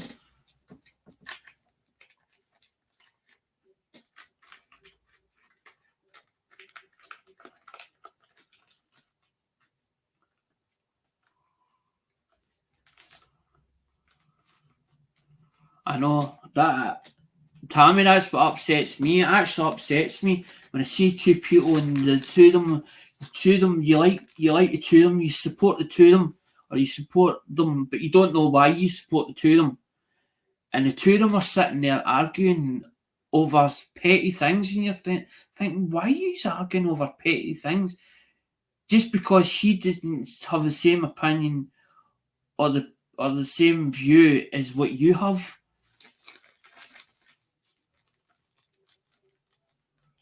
No, because that one I made up, like, that one's like, I know 70 I did in a minute. I just want to show you something. Right, so that I made up that bag, right? But what I've done is I've added that, right? So there's actually 3, right? So that's not a UK bit, right? That's US, that's a dime, right? Somebody cut them. I don't know why they did it, they just did. Right. So they were cut up. So I bought a full load. But I didn't cut them up, they were already done like that. Right. Hi Jessica. That's a nickel, right? But this is the piece of resistance there.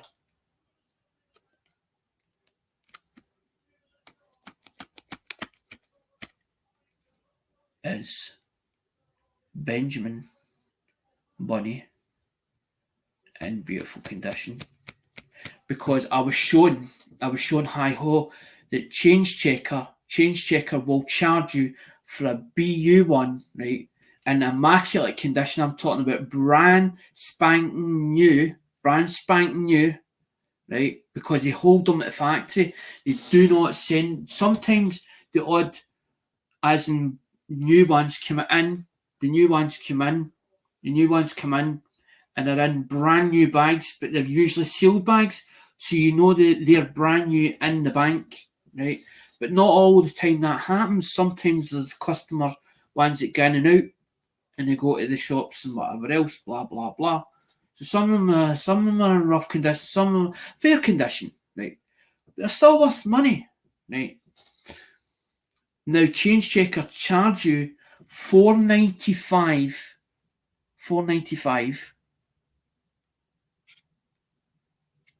for some of them, and some of them are actually dearer than $4.95.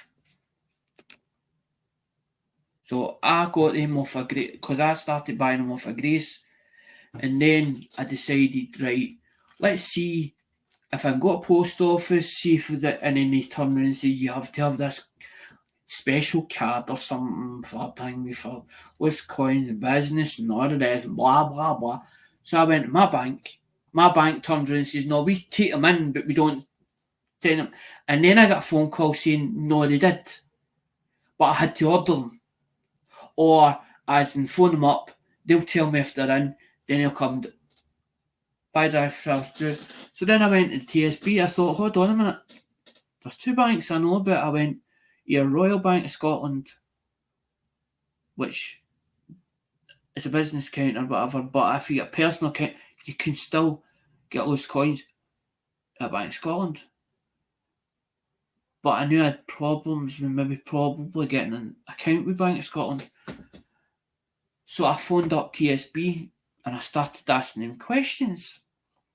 And they gave me the right answers. But because of lockdown, they turned around and said, you could do the account online. So I done the account online. I waited 7 days. I thought, this is not going to get through. 10 days later, it's TSB card. I thought, you dancer. I thought, now I can go into that bank and get coins out. But I haven't yet done it because nobody has asked me yet, do the UK coin hunt, do get a bag of 250, can you get a bag of 250 and let us see what you find out these bags? Because that was the whole idea. Because I'm like, well, if I find the designs, because I was like, everybody likes these designs, everybody's asked me about these designs, because they're only in the designs of the 50 pence, because your standard penny, 2 pence, 5 pence, there's a 20 pence with no date on it, 20 pence, you get a 50 pence coin, a pound coin. The pound coin, they changed it. It's not the old design anymore. It's a newer design, but every coin is the exact same. There's no change of design on the reverse of the £1 coin. And you get £2 coin, but £2 coin has got a lot of designs on it, and so is a 50 pence piece. So everybody's after the 50 pence pieces and the £2 coins. But there's what they call the shield set. And on the other coins is the shield set.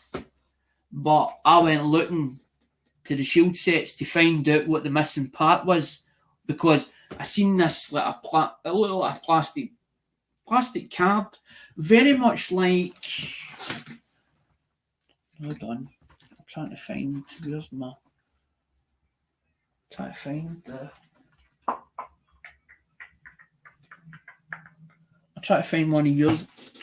It's you know how you have the proof set, right? Well, ours was shaped like a shield. It was shaped like a shield. And I'm looking at it and I'm thinking there's something missing. I'm thinking there's something missing off that set. Something missing.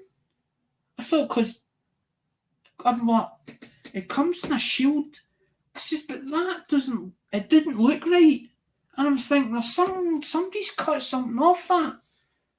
So I went away hunting to find out what it was, because I'm like, this is now doing research, and I'm like, I really want to find out what's missing for a set.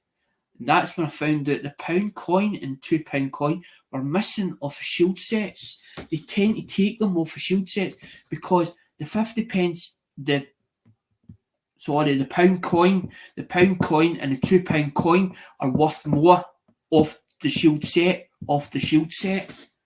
They'll sell the shield. They'll sell you the shield, but they cut off the section which has got the £1 and the £2 coin, the £2 coin in it, because it's more, the value of that pound coin and £2 coin is more than the actual shield set itself, the actual worth in the shield set. It was amazing what I found out, because Brian was saying to me, if you can get a load of pound coins at, depending on how many you can get hold of, we'll buy a lot off for you. And I thought, why is he after all these pound coins? Started asking, so why is he after all these pound coins? And I thought, he's only going to give me face value for these coins. And I'm thinking, they're worth some. Tell me they're worth more. Well, what is it? Why is the Americans wanting these pound coins? And that's when I started going digging it up. Shield set, because you're into the shield sets or whatever.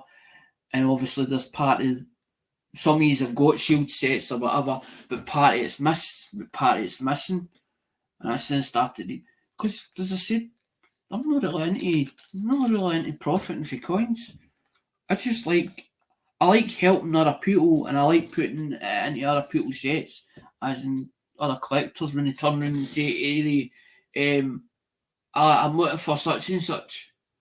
I can't find it. I'm having a hard job of finding it. I'll go away and search all these places or whatever, and I'll dig up photographs or whatever, and then send them over and say, is this what you want? Is this what you're looking for? And I'll actually give them a website. And people's like, you're doing yourself out of money. They're like, you're sitting doing the research. They should be actually paying you for that. But I don't want money for it. I just like to make others happy. I like to see others happy rather than myself. Because I get a great sensation of somebody going, it's like somebody going, they turn around and they're more grateful and they say thank you to you, but you don't know what they're thanking you for. And you think, what the hell did I do for that person? And you go, do you remember such and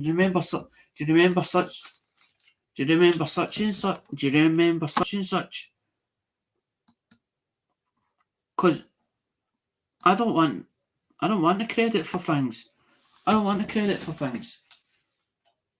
Unless it was me that I don't mind somebody turning and say, well, you deserve credit for that. You deserve recognition for that. That's fine. Let them do it. That's up to them to do it, not me. I just give them the idea or something, and I go, and I might be just talking to them in general, and all of a sudden they go, oh, it's gave me a brilliant idea. It was like hi-ho one night, and he's like, you gave me a brilliant idea.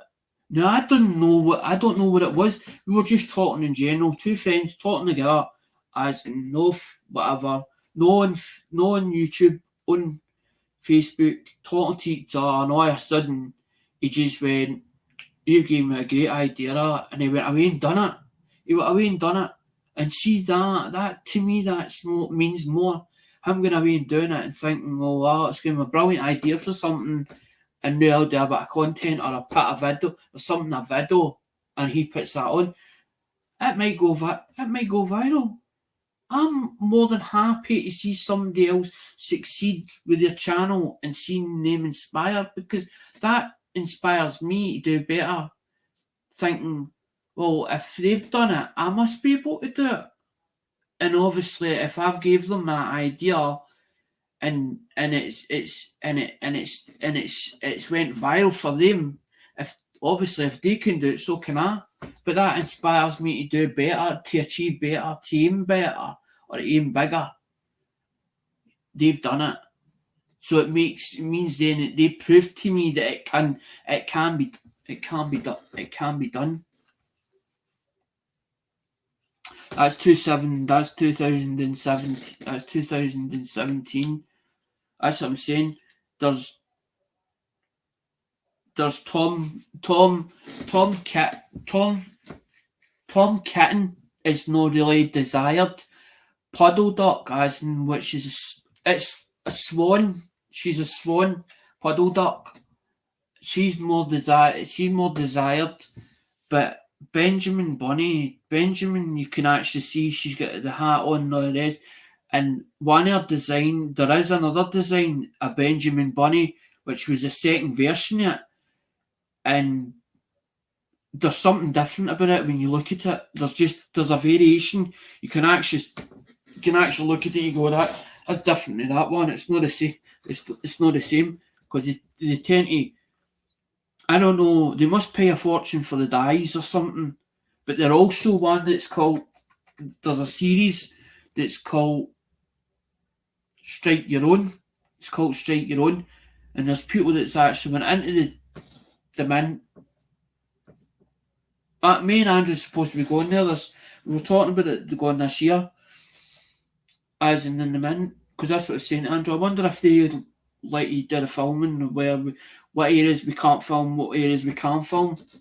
And I was like, I really want to see this because everybody's been talking about strike your own coin on this car. And there's a few of them that's turned around and says, I done a strike my coin. I done because Lee Holtz has got his own Facebook group, and it's very it's kept sort of closed doors with Lee Holt. Now I've got nothing against Lee Holt, right? But there's been a few people that's turned around and said to Lee, when is that new book coming out, or when is that new Strike Your Own Coin? Because I done one, and mine's has not been released. Mine's has not been released yet. So there is a few of them that's been done straight. It's called Strike Your Own Coin. So obviously they must set a die or whatever, and you give them the design or whatever, and they obviously pass it or whatever. I don't know. I just heard it through the grapevine. It's called Strike Your Own Coin. But I wouldn't know what to put in a coin. If it was me, I wouldn't know what to put in a coin.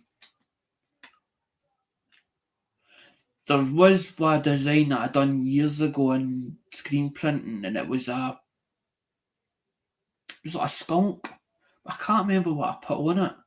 I gave it to my ex-boss. My ex-boss loved that thing. He actually stuck it on the wall. It took me ages to do this thing as in the screen print module, and I didn't want to do it. When he first told me, you have to do this to pass this certificate module thing, and I went, I'm not doing it. And he went, you're going to do it. You have to do it. If you don't do it, you're not going to pass the You're not going to pass the module. We'll fail.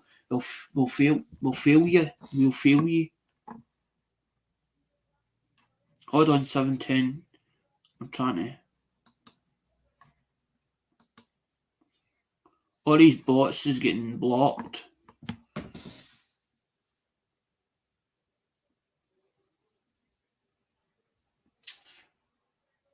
Them ones are just the stand.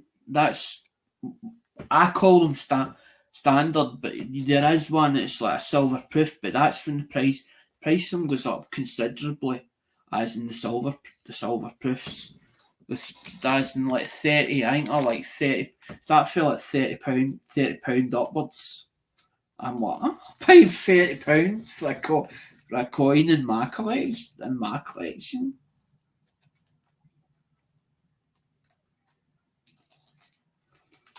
The Canadians are 50%. They're getting into my collection. They were bought from my collection. But I'm hoping 710 that there's some that I've got as doublers. That's what I'm hoping to put back into, as in because that was the whole idea. Because I'm thinking put some prizes up, and then I want them different. I don't want them the same every time, as in an envelope. I want it to be different every time an envelope. But I'm like, well, where do we start with the spot?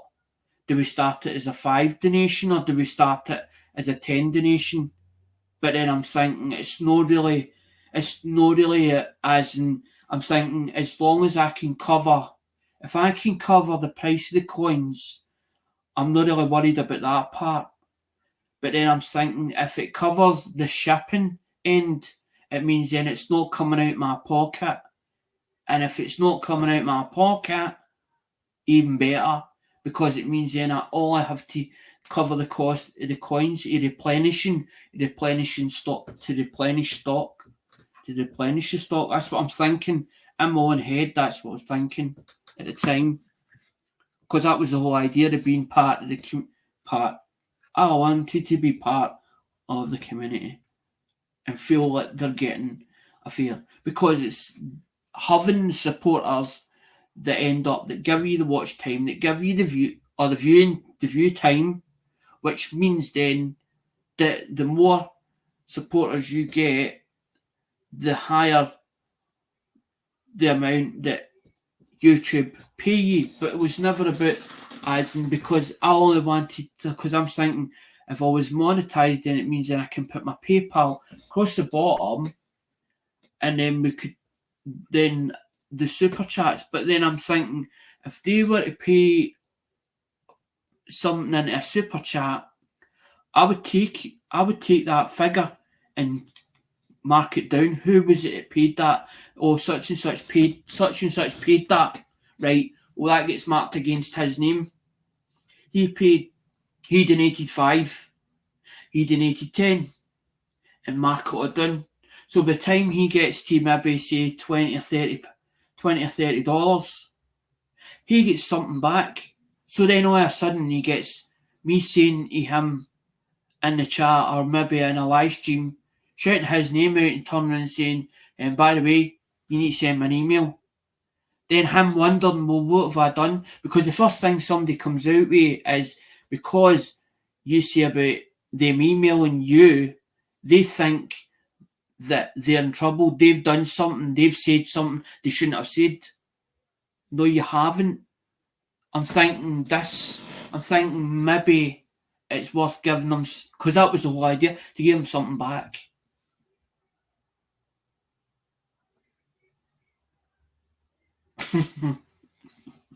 I don't know the ins and outs of YouTube and how it all works and all that kind of. I just whatever I hear it is, and that's to me that it's gospel. But until, like, I listen to a lot of the old timers, and some of them, they're spot bang on, the old timers.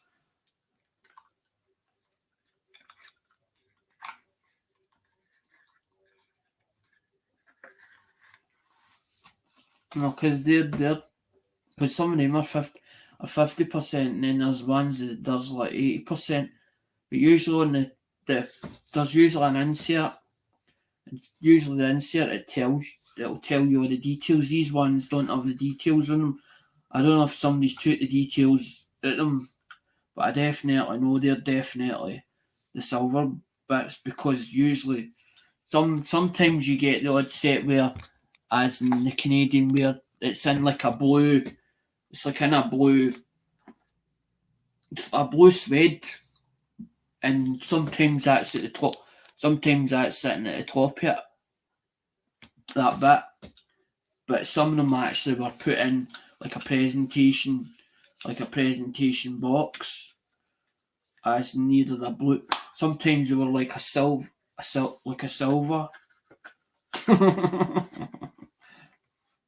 No, because for me to try and get the silver, especially at auction, do you know what I mean? It's bidding over people just to get it, as in silver.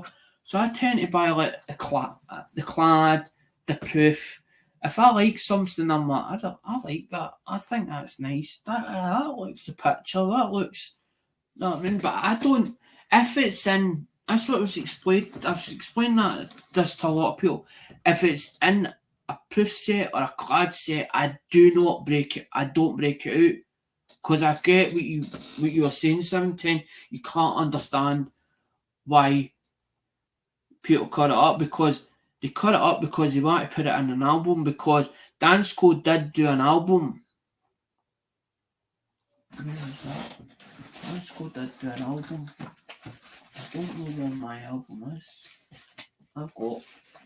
There's one that looks like it's brown in colour. It's brown in colour, and it says, and you know it straight away. It's like a really, it's like a, it's an expensive looking one, and it's like they're like £30. I think they're like £30 a tick. £30 a time. This one's state quarters. That one's statehood quarters. It's brown. Sometimes they're in brown, like a cream brown. But they've got like on this section they've got like a screw, and there's a nut. There's like a recessed nut at the back of them. But inside it's like a window, and it's like a windows section. A lot of people that's why they cut them, because they're after the ones to put into their books. You see, I'm not really a person for putting coins into books. But if I see a book and it's no fault, I've got this thing that if I see a book and I don't, and it's, say for instance, it's no full, if it's at the right money, I'll buy it. I'll buy it for the book. Not to take the coins out of it, but to try and finish it, or see if I can finish it. Because I like that's what I do. I like the challenge. Can I finish that book? Is it at the right money? Can I find it? If it is an expensive coin, can I find that coin at a reasonable price that I want is willing to spend for that coin to finish that album? I might never finish certain albums. I might get to the last 2 coins and then I'll think, do I really want this book? Do I want it? So, because that was the whole idea, was to have specimens to show people, because it's alright saying I've owned it before, I've owned it, but does people actually believe you when you say you've owned this? You've owned it and had it through your hands. You've had it through your hands.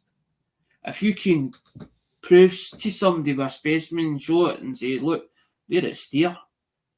Oh wow, that's a nice, and they're like, can you get me one of them like that? Or can you get the same quality as in that for me?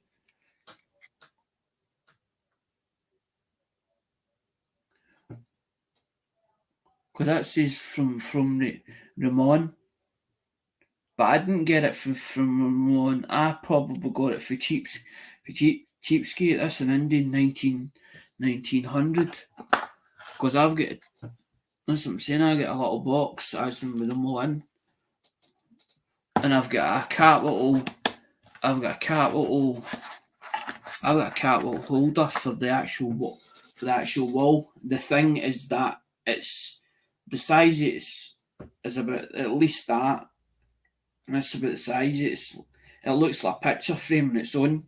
It's like at least that, but about that wide, and I gave good money for that. I paid like $260 to buy it, as in, because I was like, and as soon as it came out of somebody's mouth, I'm going to split it up. I was like, I'm saving that. Poor shame, I was getting split up. Poor shame. Because somebody obviously they didn't. They couldn't get what they asked for it. It was slightly undervalued, the price yet, because it would come up for auction. I saw it, fell in love with it, looked at it and went, I really would like that. But then I was like, can I afford it at the time? And I'm like, well, I can afford it in 2 weeks' time or 3 weeks' time. So I emailed the person and says, look, can I pay it in 2 or 3 weeks' time? No, I need something towards that, or as in that. And I said, well, I'll need to have a look and see what I can afford as in money wise, and then I'll come back to you. And I was like 4 days later, I was like, looked up what I had in my bank, and I was like, I can do it. I was like, I can go ahead, just invoice me it, because as soon as I heard, so he says, if I don't sell this, it'll be split up.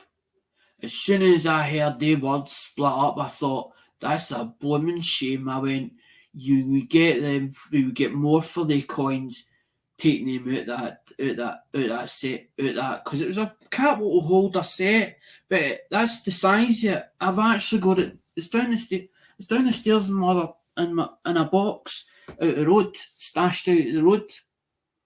But I think it's.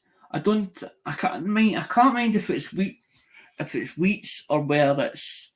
But it's for 1930, something like 1930. I think it starts from 1930 something to something like 1950. I think it's 1950, 58, I think it is. And they're all, every one of them's like BU, every one of them.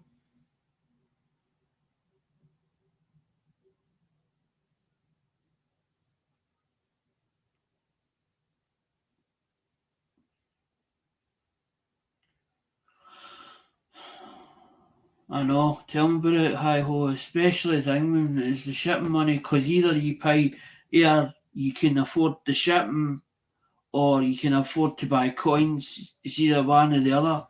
Yeah, you buy coins, but you can't pay for the shipping right there. So you have to thing sort of, because that's what I do. I sort of hold it to the end of the month, but pay as in for the coins as in after the auction. So the coins is already paid for, and it's just getting held there, as in it's just held in storage. So it's just a case of paying for the shipping later. Because I remember that company, I was after a bar top arcade machine, and it's like a 2-player thing, but it's got like a 19-inch screen or something like that. I sees it on this website and I thinks, I really like that. I like everything about it. $300 and odd dollars. So I emailed the company. They were talking about $400 shipping it. I was like, what? $400 shipping it. So it was like 700 and odd pound by the time it was finished. I was like, I just told them, no, I'm not doing it. It's too much.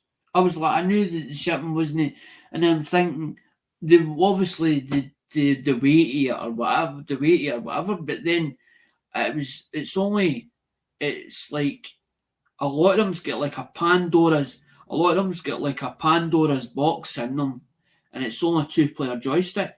I can easily go, there's a company called Arcade Warehouse. I can get like the kit for the joysticks and all that Karen, and do the wiring myself. Do the wiring myself. Because mostly it's like crimps.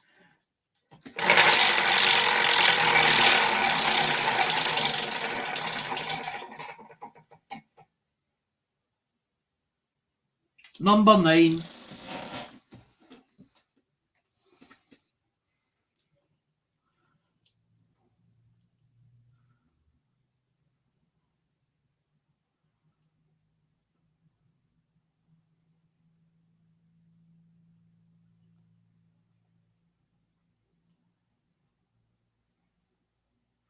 No, you didn't pick it. I think you picked something else. he says, it's mine. I did. He says, I ding. He says, I surmised it was ding. It was going to.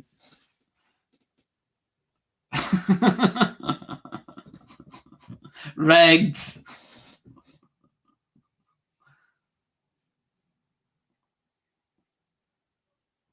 No, what I was thinking 710 is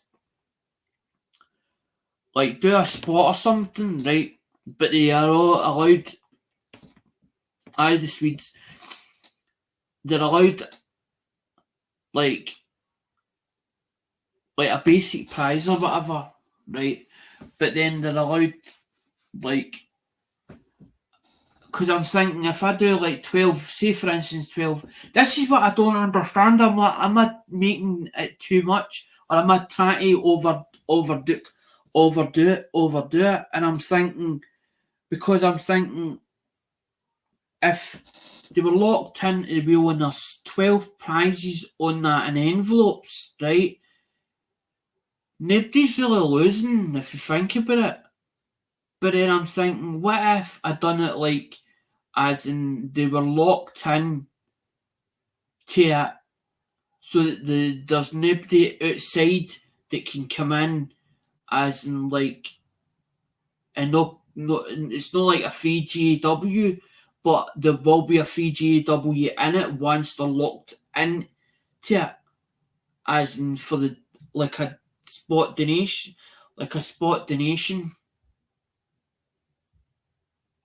because I'm thinking then the spot donation would cover the shipping, but it doesn't really because it's only $5. But then it would let so many of them go out, because I'm thinking, well, what if? Because a lot of people's turn around and says about this wallet idea.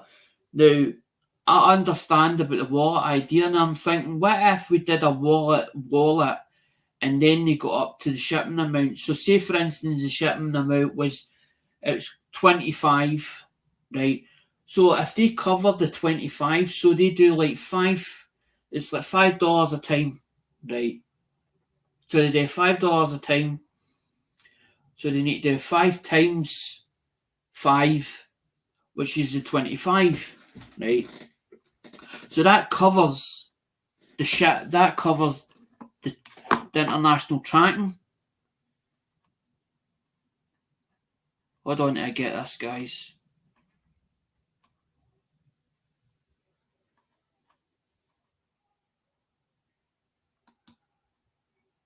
Hopefully I've not done it. I've done. Oh, it's alright. I got the right one. I thought I didn't get the right one.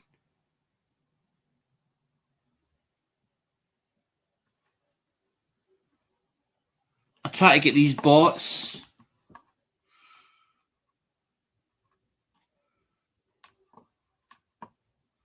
That's what I'm thinking, 710. I'm thinking if they come, because I'm thinking, well, if I have to do eBay, it means then I'm going to have to do more work, as in, so it means then it's more on my shoulders, as in doing the amount of work, as in doing, say, for instance, putting phones on, getting phones ready, because this is what it's going to be. Because if I go back to my other passion, right, because I know it like the back of my hand, right, I know it like the back of my hand, so I know what sells, as in mobile phones wise, right, but I still have to buy them used stock, tidy them up, get them ready, do the unlocking, then I have to then advertise them on eBay, hoping they sell. Because I'm like, well, if I do that, then I'm thinking that's more work. So it means then I have to take time away from doing videos, doing live streams, because I'm doing that. So I'm having to do two things. So I'm doing coins plus mobile phones. It's a lot of work on one person's shoulders. So I'm trying to think, well, what's fair? What's fair? What's fair in everybody else's eyes? Because I don't want it feeling it's fair on my part, but not on anybody else's.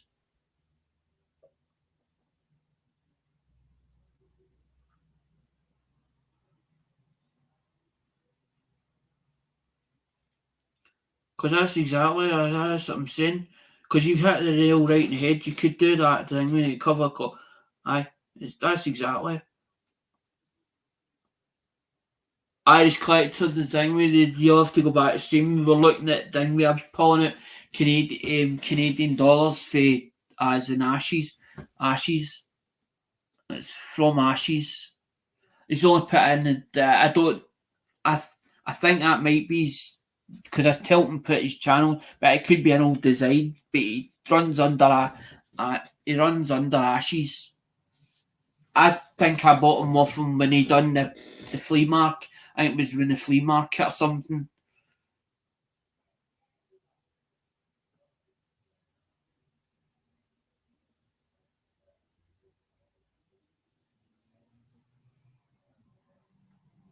it's not the postage and handling high ho as in for the coins, because the whole idea with the coins was going to just do it in the channel, so it would cut away for the PayPal. It would cut away like as in the percentage that PayPal take off and all the rest, and the eBay fees and all that carry on. That was the whole idea behind it, was to put the coins on the chat on the channel instead of doing eBay, so it cuts away the eBay fees. So the supporters are getting the bargain rather than them paying extra, because you have to put that bit on top as in to cover the the sellers fees and all that, and the percentage and all that carry on. Because that's what a lot of them did in eBay. They put the they add the 3% on. They add also the thing with the shipping onto the price yet, as in what you're bidding on, and then they put the listing fee on top of that. So that's how the price is a lot dearer on eBay for certain things. But some of them actually put the price lower, hoping that they'll get two bidders into it to put the price up further. I know how eBay works. I've done eBay before. I've done eBay a long time ago. I stopped doing eBay because I had to sort in my head first. It was marriage and everything just went pear shaped, and it was like as if I had a rocky patch and just my life fell before me. It just crumbled in front of me, and I was like, "What?" And I'm like, I have to pick up. It was like picking. It was like somebody throwing a milk bottle, a glass milk bottle, and it shattering in front of me, and me sitting there picking all these broken pieces up, and trying to put them back together again.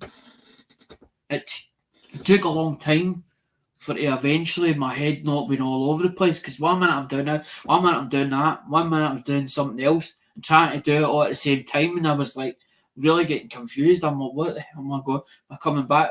Birds are coming forwards, and there was times where I just wanted to cry because I was like really, I was like there was nobody I could confide in or even talk to, because nobody could fix it. I only me could fix it myself. But my head's now into place, as and that's why I'm doing one project at a time. But it just happened to be that 7 weeks before Christmas, I fell in with the remaining, and his mum just took no well. She's ringed me as and she's away into hospital because I thought he fell out with me, as in because I spoke to him on, I think on Friday. I think it was Thursday or Friday. I spoke to him. We were talking about things, and then he went quiet, as in the Friday. I hadn't heard from him Friday, Saturday, as in right through. And I thought, that's weird, because usually he sends me pictures and that of phones or bits and pieces he's got that he wants to sell, because he just sells. But I says to him, I says, if you're wanting good stock, I'll fix it. And then once I fix it and get it ready, why not just buy it off us instead? As in, because I usually put it as pairs up, alright, but he wanted, and he's like, because he's had bad taste, he's had three bad deals, as in the time he's been on eBay.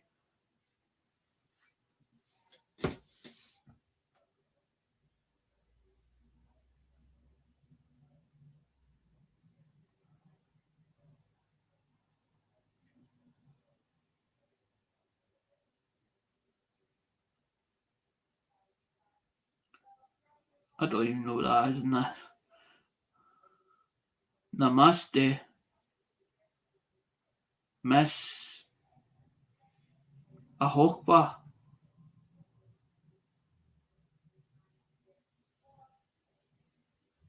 Don't, don't know what that is.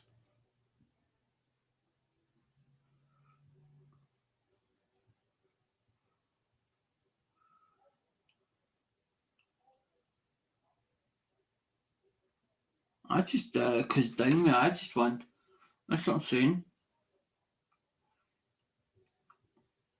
I just wanted to be part of something. I feel as if I wasn't isolated in my own community or my own area.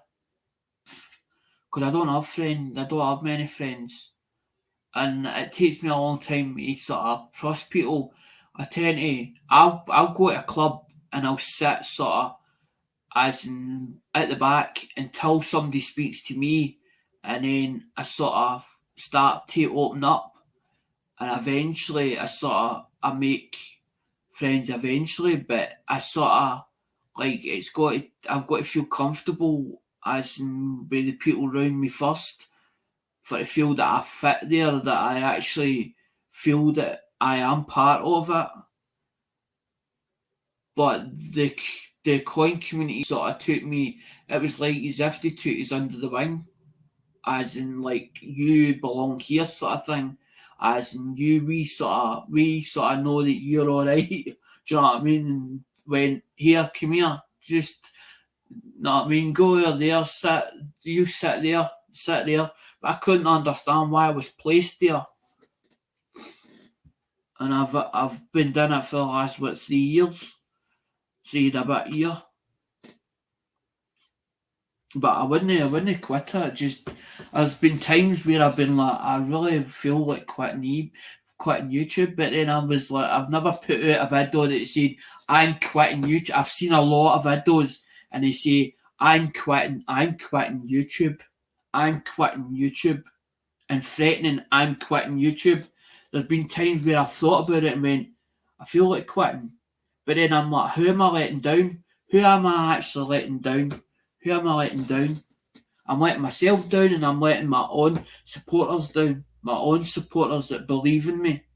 I'm letting them down. And I so was like, that's fine.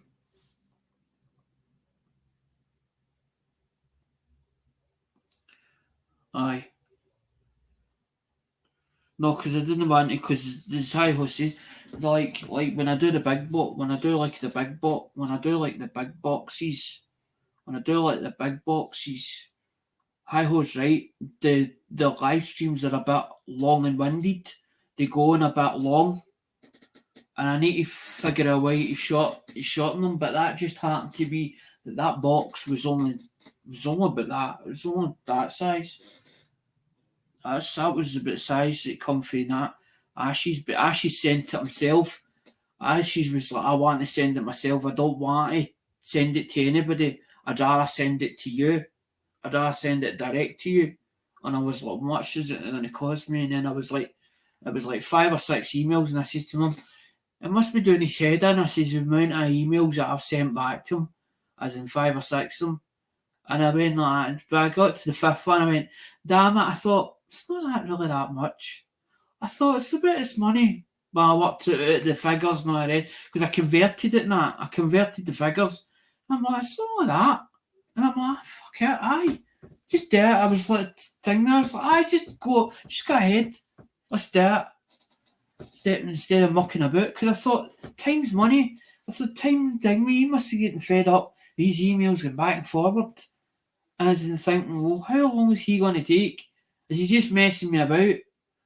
I don't like messing people about. Hi John Wolf. I was like, just do it, let's do it. I like to open the doors to feel people out. And when if they send me the first night, if they send me the first lot of shipping and I have no problems with that first box and I'm happy with the first box that comes in with stuff I've purchased for them, I'll deal with that person. I'll deal with that person until they become a problem. And sometimes if it happens between me and that person, I'll still be their friend, I'll still talk to them, but I won't deal with them as in business wise. And it'll take me a long time for to trust them again. As in for me to actually turn around and say, I'll buy off that person. Like the carry on me with Justin. But it just it happened. It was a bad. It was a bad time in his life, but the way it was getting done, I didn't like it. I didn't like it. And somebody pointed it out. And somebody went, I don't think you're gonna get what's rightfully yours. I don't think it's gonna happen. And then what happened is between the middle of that deal, there was a box lying and it was trying to put through to the third order. But the third order was dimes and all the rest and halves and all that car on. Oh, I went to ding me. Somebody went. He says, I think you, the best thing to do is go to PayPal. But it doesn't say that I'm not his friend anymore. I'll still talk to the guy, but I just won't deal with him at the moment until I can put that trust back in him again. And I do it with everybody. It's like that guy that's remaining. Now, I don't know him personally as a friend, right? But every time that we've done a deal, he's always come through with the goods. They might not be 100%, but at least the guys, I'll give him his due. He always comes through with merchandise.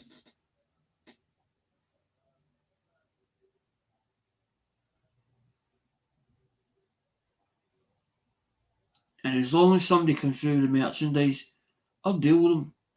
Because my dad was the same. Didn't have any favouritism over anybody. But he hated to carry on where you were told about something. My dad says, we'll wait until we see the proof of the pudding. We'll wait until we actually see it. You should get told, oh, this person had come up to him, oh, I've got such and such. Dad's like, oh, well, bring it next week. Oh, I forgot to bring you that. And then 2 weeks later, you wouldn't see the person again. My dad says, I told you. Fella, fella bill. Till we see the proof of the pudding, till it comes here, and I see it, physically see it, then I believe it.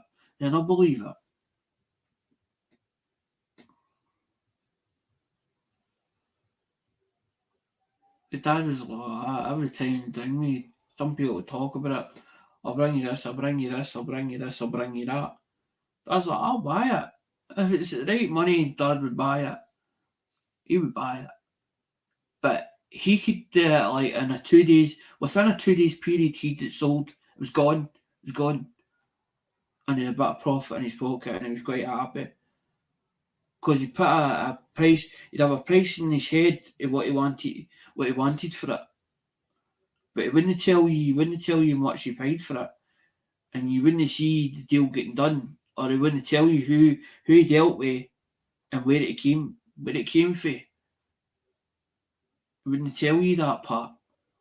But it was never, he never dealt with, it wasn't stolen. It was never stolen. It was done like it was legitimate deals. There was people that he'd been dealing with for years that he knew through the trade. And people would send him money to certain people that they knew. Because my dad was a good buyer. Because he was always looking for bits. But the only bad part about Dad was the drink. As good as gold as without having a drink, but I think, to be honest, I think that was his pressure release, as in because he dealt with spray painting cars and panel beating and accident damage, and he had to make sure that their motors were 100% by the time they were finished. And it was a lot of pressure on his shoulders. And I think he couldn't cope with the pressure. I think that's what the part of it was the pressure behind it. That's what he couldn't cope with it. But instead of saying that, he just took it like as if like duck off a water's back. Or water off a duck's back. But every dinghy, it used to be like a Thursday, started like a Thursday, but like a Thursday night. When he was with John, it was like a Thursday. It was like, wouldn't drink as in through the week, so it'd be like Monday, Tuesday, Wednesday. By a Thursday, as in he did like a late shift on a Thursday, maybe say to 8 o'clock. And then he shut up shop at John's, and then he got to Calderwood for a couple. It was only a couple at the start, and then eventually it got really bad with Dad. It was the case of until the pub was shutting. But Mum used to know when he had a drink in him, because he changed character. He changed character, so he would, and then he would never as in be violent, but he was mentally abusive. The things he would say, do you know what I mean? To get you, he wind you up, and he know he'd do it. He would wind you up to get you going, to see how far he could push it. But the thing I used to hate about him, see if you had an argument with him, it was the next day, he'd go quiet, he'd give you silent treatment, and it'd be like 2 days of silent treatment without no words at all. I used to hate it. Fucking used to rile me up, something chronic. Used to do my tits in. I'm not speaking. Do you know what I mean? That you knew, as in it was like you could cut the atmosphere with a knife. Do you know what I mean? I was like, I fucking hated it. And that was the only worst part of him, was the drink. But after, when he passed away, because I'll never forget it. The 13th, as in Sunday the 13th of January, and he passed away.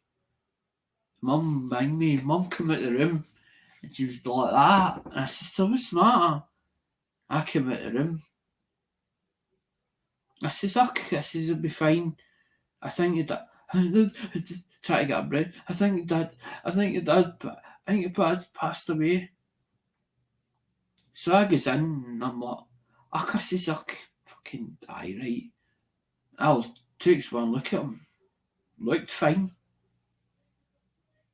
I went like that. I put my ear down like that to hear his chest, and then movement in chest, and I thought, it's fucking weird. So I went like that, and up a bit further, and I'm like that. Because he had a wheeze on him, so I knew, as in I'm thinking, well, if I can feel the air coming out his nose, I know that obviously he's just, maybe he's the breathing's good, sort of shallower. So when I felt his fucking the one like that, I put my hand on his bloody top of his head. It was like dang me that one where you put your hand into deep freezer. I went aye, fucking right. But see the shock I got was when the police turned up. There was 4 coppers, and I'm thinking, oh my god, hopefully they don't think nothing's untoward. And I'm thinking, and I've never witnessed anybody in my family where, as in when they did like a death certificate or whatever before they go take them at the mortuary, and they end up the police turn up and all the rest, but they put out the lights and all that, and they were standing to them, and then when the superior came, I thought, and I fucking like, and I'm thinking, hope they don't think there's anything untoward. But then they went up and checked him and went, aye, the thing, he's passed away. He passed away, aye, he's passed away. But the part that hit me is when they went out when the private ambulance came and they wheeled him out in the thing me, the bag, the body bag, because I didn't watch. I waiting at the thing with the kitchen window, and I sees the thing with the private ambulance, and they take their time when they're going down the stairs on the stretcher, and I sees them just going out the door, and I sees the body bag getting zipped up. That's when it hit me. But it was being on YouTube that helped me through that dark time. Because I was not in the coin community then. I was with Hazy Days, and they're like, why are you on here? Because I didn't want to think about as in him passing. So I was like, if I put my head into it, then it'll take my mind off it. I won't think any more about it. So it won't. But I never got time to grieve at all. And then obviously when the January February came, when it was his taken to the crematorium, it was then that I realised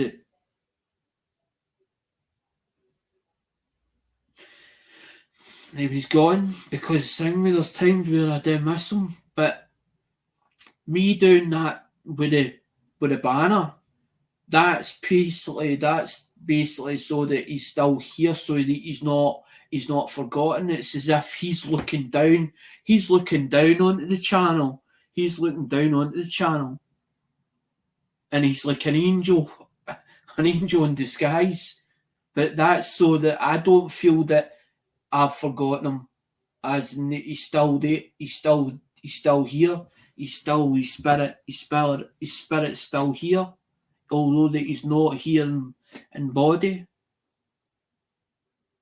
Because there was times where I could go to him and say, "What do you think about this?" Or look at something and he'd go, "I'll have a look at it later." But you could be assured that the time we go away and look at it, I spy it up and then go, "That's worth it." And you see the eyes light up and you know straight away.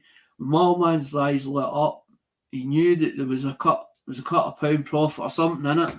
As there was a bit of movement, a bit of wiggle room, and he'd be like, "Oh, that's so bloody." But he'd buy all the best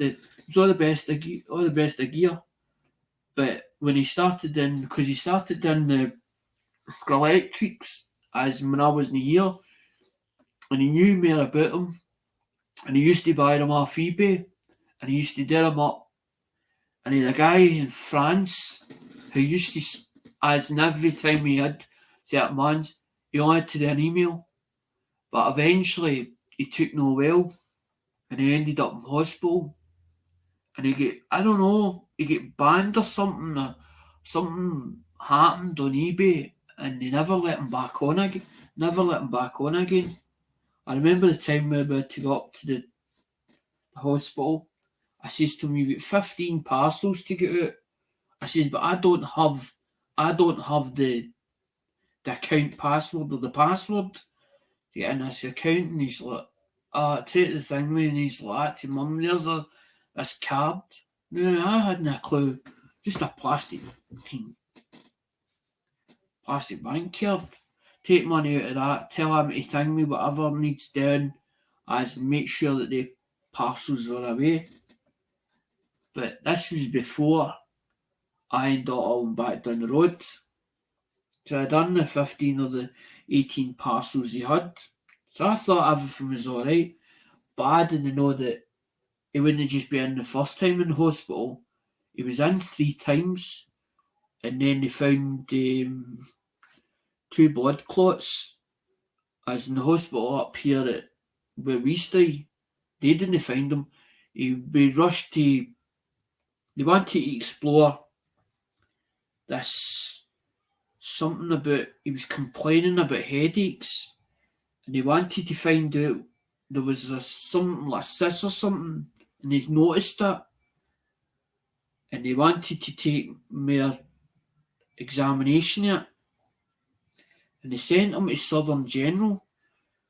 When they took him to Southern General, they done an X-ray of his head.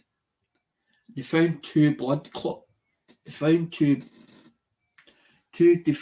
blood clots inside his fucking head, inside his head. As in, obviously they were underneath the skin.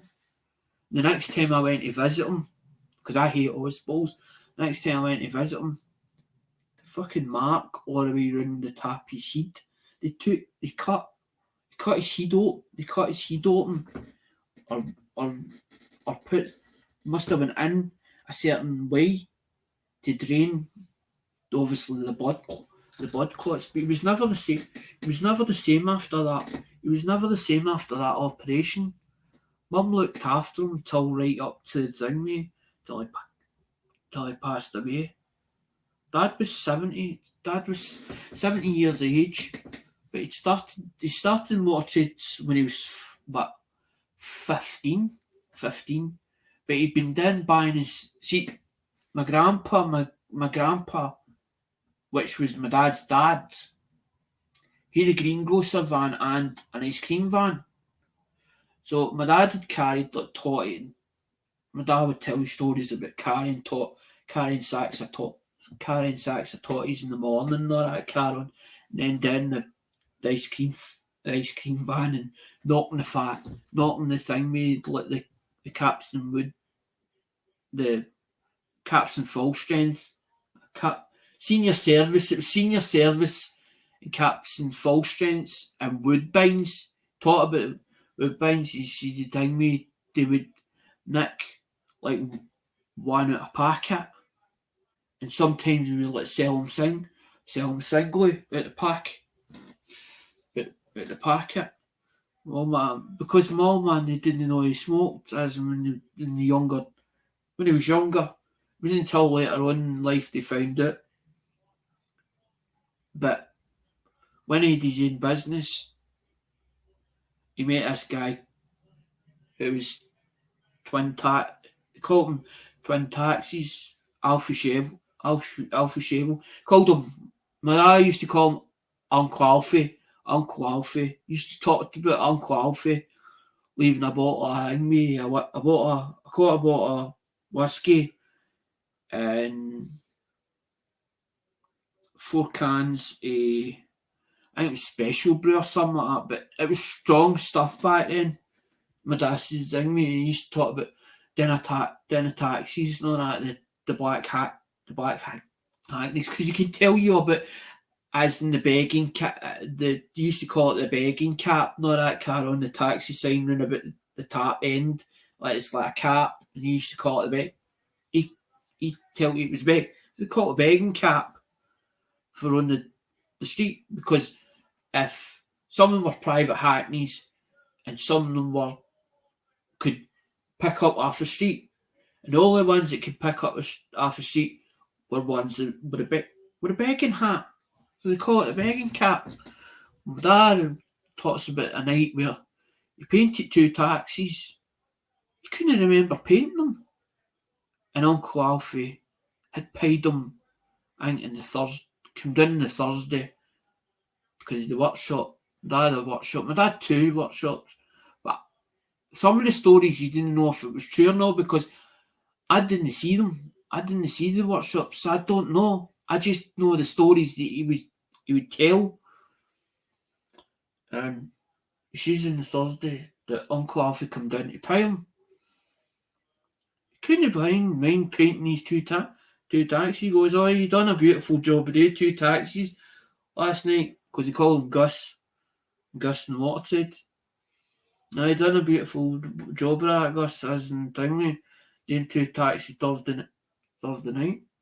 She says, what 2 taxis? She says, definitely, you painted them. She says, Uncle Alfie knew his work. Uncle Alfie says, definitely your handiwork. Uncle Alfie paid him. That still couldn't fucking mind. Because my dad had drank the quarter bottle of vodka, or the quarter bottle of whiskey, tanned that, and tanned the 3 cans of special brew.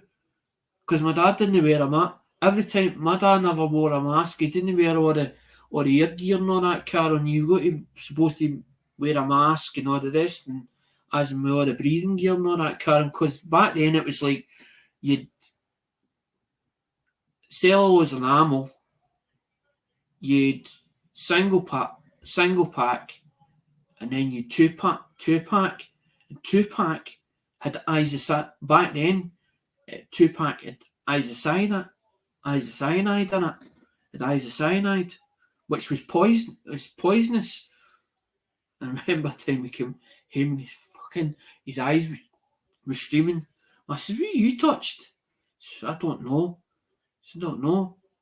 She's telling me I was spraying this job or whatever, this different type of material, using different type of material in John's place. And they came up with the spray shop. They used to buy stuff out of spray shop supplies. John used to get it out of spray shop supplies.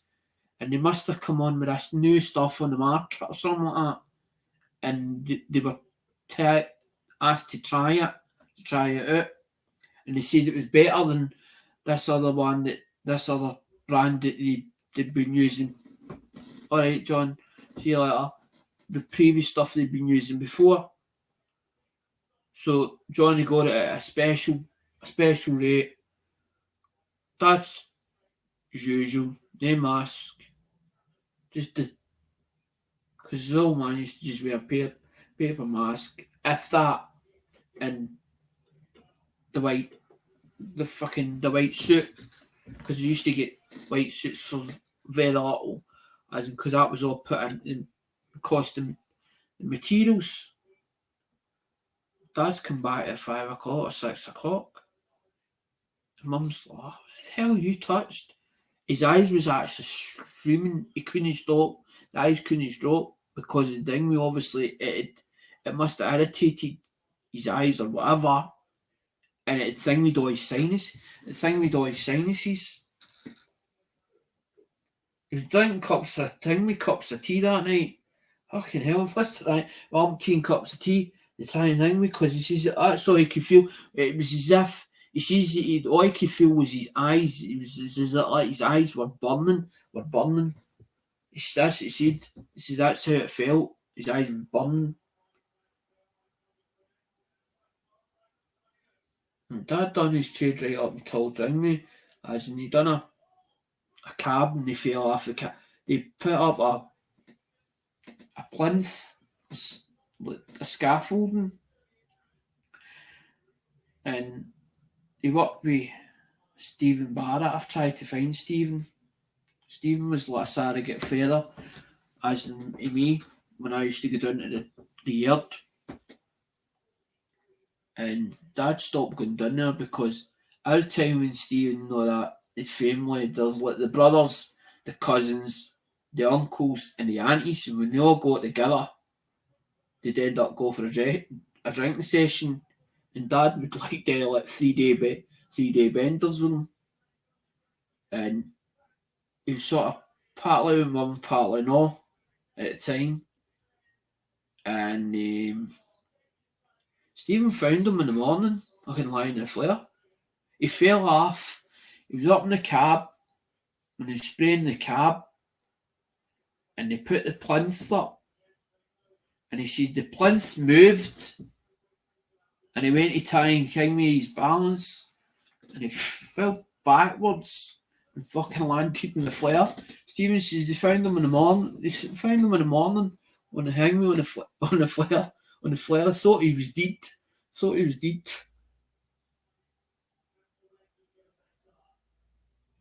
I think Dad thought he was indestructible. And then Mum says he was like off the drink for like when he had the accident. He was off the drink for like what 4 years or something like that. He was off the drink about 4 years. But then that's because he had the vascular dementia. And then one side of his body, as in his left hand side, he'd no feeling, as in his left hand side. But when I come back up again, he wouldn't go out. Then we took him out one day and we had to bring him back home early because he was fucking frozen. Because you could hardly walk. He got to end up really, really slow at the end up. But I think we sort of knew it would be time when his time would be up. But you just put it down and you think, it'll never happen. It'll never happen.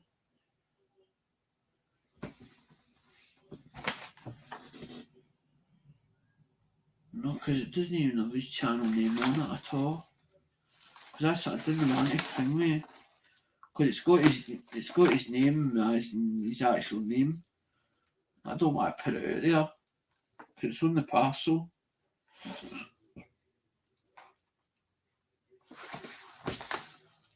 Because I know that there was a lot of, it was called, as on YouTube, it was called doxing, putting people's names and addresses out there. And I don't do that. It's not a type of person. I'm trying to find his actual, because I don't even know if that's what I'm saying. It just says Ashes on it. And C2. Because he's got the fine states of America, that's $1. I probably could find his email and thing me as in his email, but I need to thing me for the name of the actual channel itself. Because that's what I'm saying. I bought it at It was in the flea market. I think it was the flea market, as in at Mama T's, because there's a lot of them that go in there, and I seen them. And I was like, oh, I like them, as in I don't think I have them ones. And the price they me they were, I was like, oh, that's under what the hang me I'm paying for at auction. It's like, oh, I have him.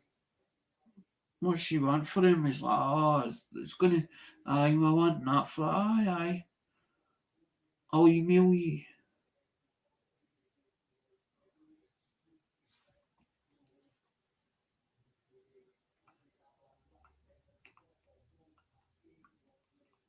That's good. They're still 7 watching. I think that's why I sort of I didn't want to do a late shift because usually if I do one, I usually pick about what I usually pick about tea time as in run about as in tea time UK time, and then let it go on, and then about 11 usually I get a buy about 11. But I've seen me like 4 hours because I tend to go on, as in sometimes I'll get into like a rhythm, but then some people say that I go off tangent because I'll sort of do because I'm hoping that somebody turns around and says, "Oh, show me such and such a coin," or "Pull such and such a. I want to see. I want to see this," because that's I'm always hoping.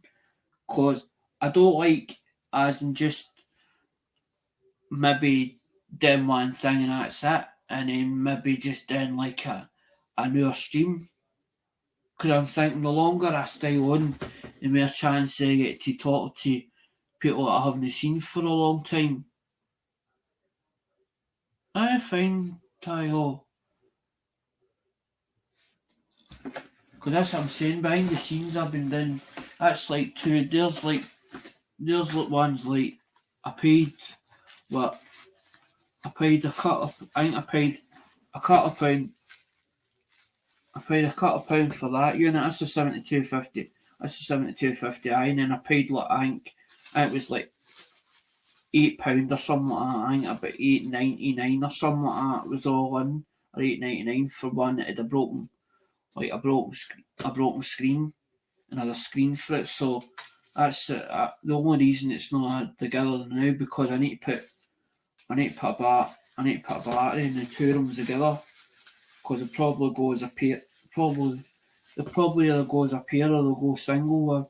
I still to figure that out yet, and then I still to unlock game yet. I still to do that. That's the next part, because that's what I'm saying. That's like more the hobby or whatever, or the passion I went back on it again. But I didn't really want to go. I was hoping not to go there, but it just happened to be that, as I said, what happened was is 7 weeks before Christmas, I went on to eBay. I just went on for a look, and I seen this guy with these. It's like as in the threepenny bits and the sixpence and there was a threepence I'd never seen. I'd hardly ever seen before, as in because of the date of them, the year of them. I'd never seen one. They're like that. They're like they look like 5 pences when you look at them, but it says a threepence on them and they're actually like silver in colour.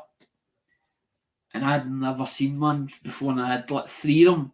And I'm like, right, I'm going to take two of them because one had like a George on it with the crown on it, and the other one had like a three on it. And I was like, well, I'm keeping that one, and I'm keeping this one, but that one can go. That one can go.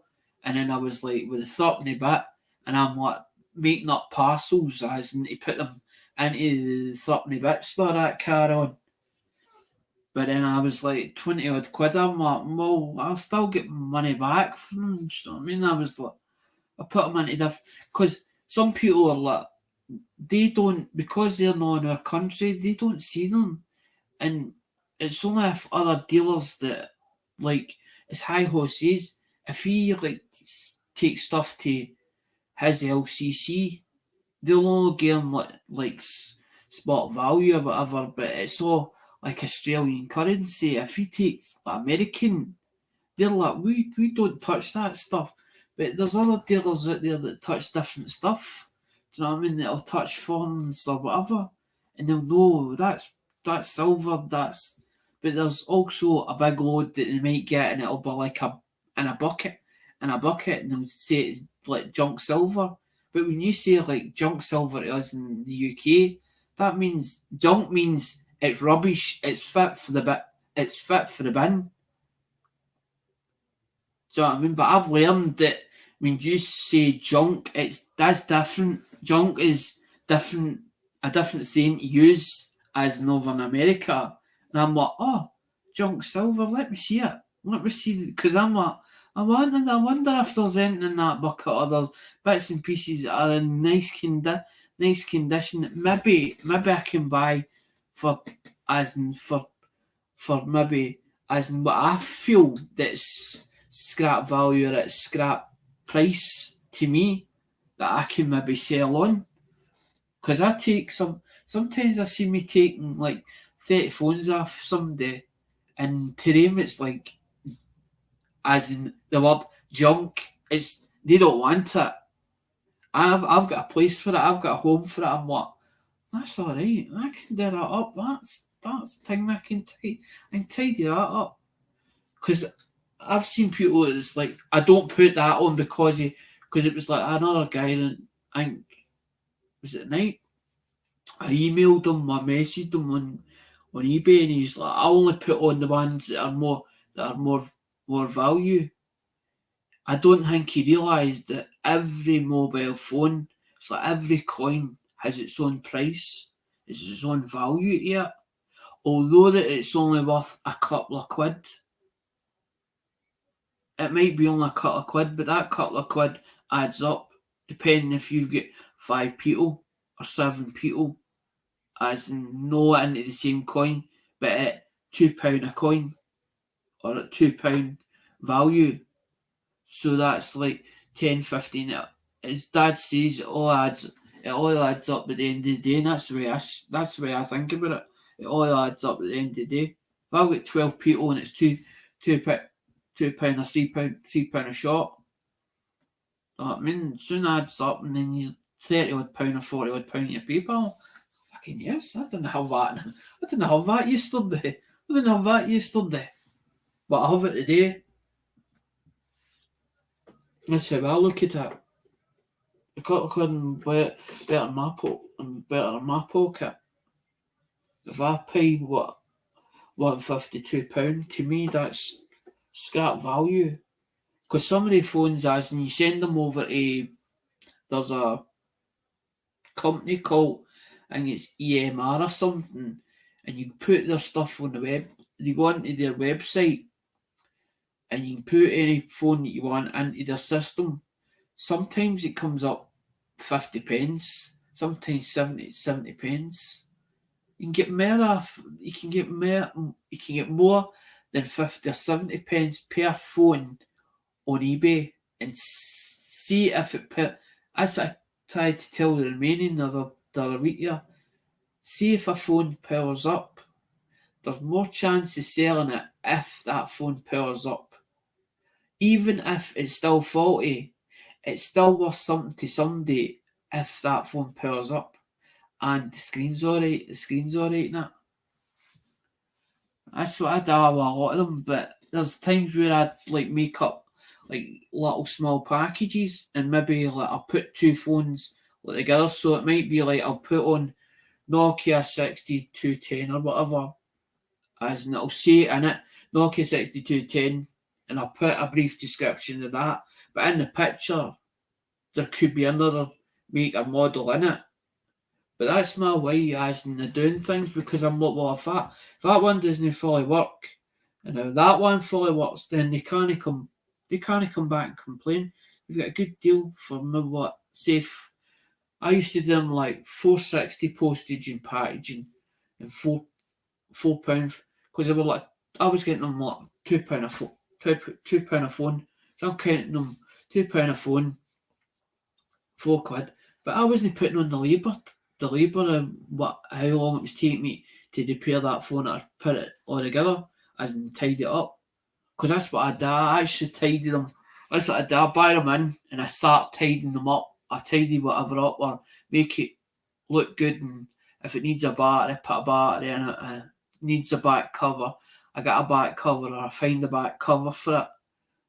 But I usually keep like quite a big bag. It's just donors. That's all it is. It's just donors. It's ones for It's ones for breaking, because sometimes you get ones where a PCB board's at fault or whatever.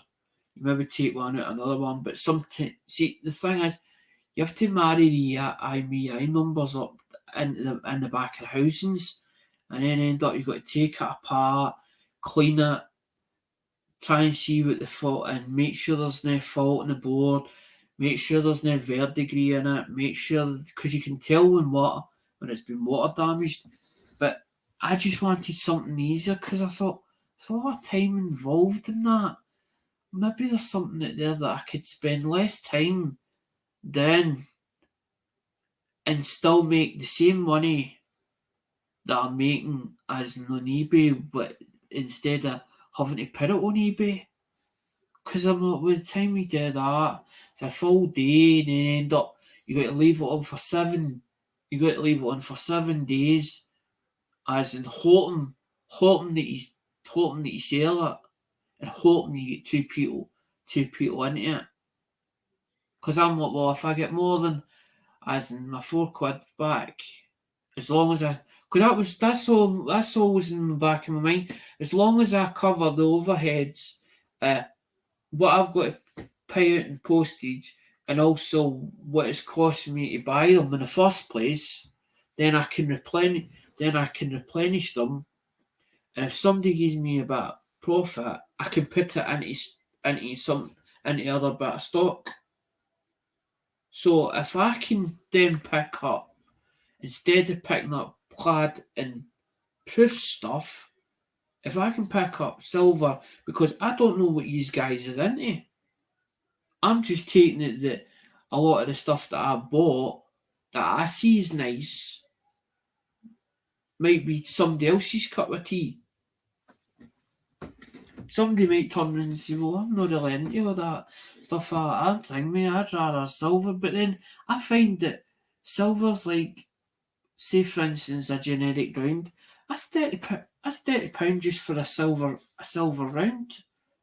So to buy maybe say 10 silver rounds, that's 300. Call it at $30 a pop.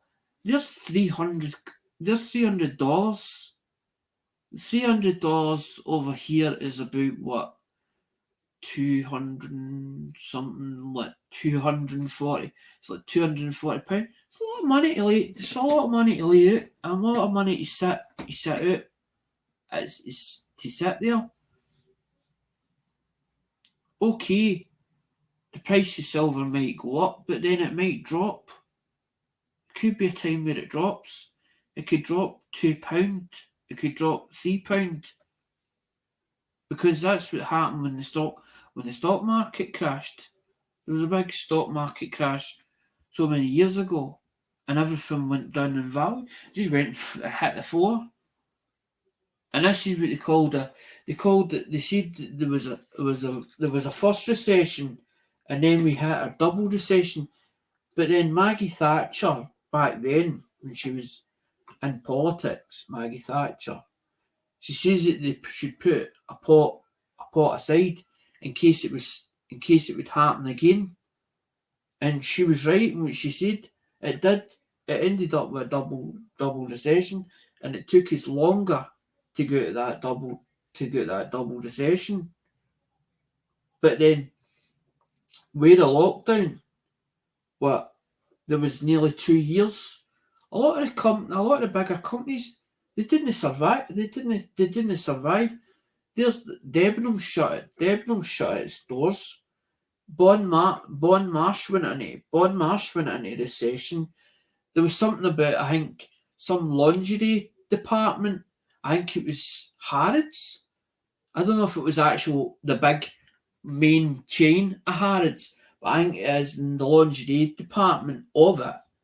Went down the chutes as well because of lockdown, and a lot of them ended up they had to use the furlough to help them survive the big companies.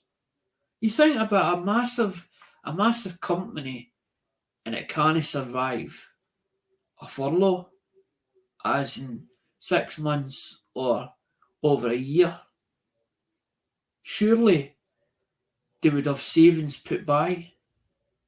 But half of the big fat cats are like, I just spend it. No, I mean, nah, it doesn't matter. I just put it as a tax loss. Because I was watching that, my friend, it was last week or something. My friend Pete, yeah, he tells us he's about a 1099. He starts talking about this guy, multi-millionaire, and Pete's got this VW Beetle, and the guy is basically turned around and says it's for his 17-year-old boy, and it was personal. He goes and does a 1099 on him, right? So I'm in the chat and I hears this 1099. I'm thinking he's giving a 1099 donation, right? Because I didn't know it was a code until he starts talking about it further. And eventually I gets to work out 1099 is a code. It's this code. He 1099 them, and it was supposed to be a personal vehicle, and Pete just my friend Pete just lost it completely. But he tells it how it is, and I was like, well, aye, he's in his rights, and I thought, aye, and I was like, well, and that makes me think about big companies as in trying to survive, as in through a point of recession, and it also makes me think about the fat cats and the old back what they used to call the backhanders and the fingers in the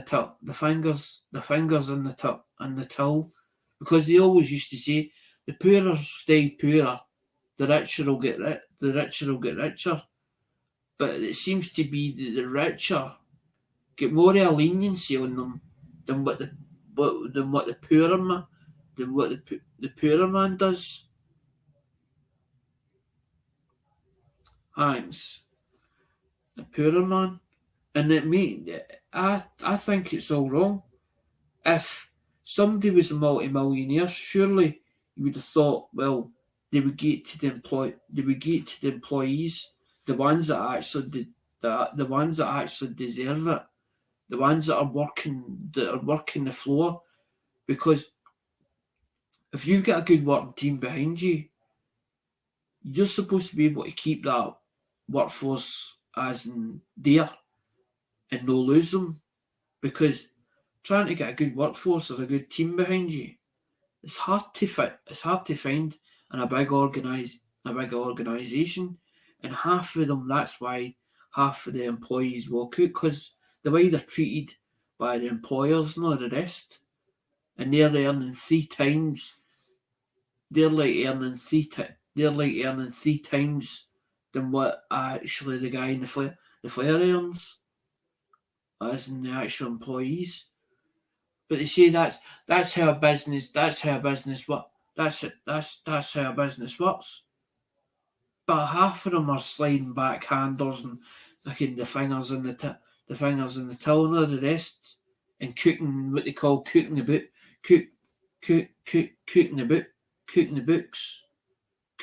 so to make it as in less tax, so pay less tax. Because over here it works different. I found out that I was talking to a guy and I was working this company, and this other guy from America came over because Americans had bought part of this company, and I says to him, I says, well, how does it work over there? And he says it depends. And he says we pay less tax on the amount of stock we have in stock, or actually in like material in the company.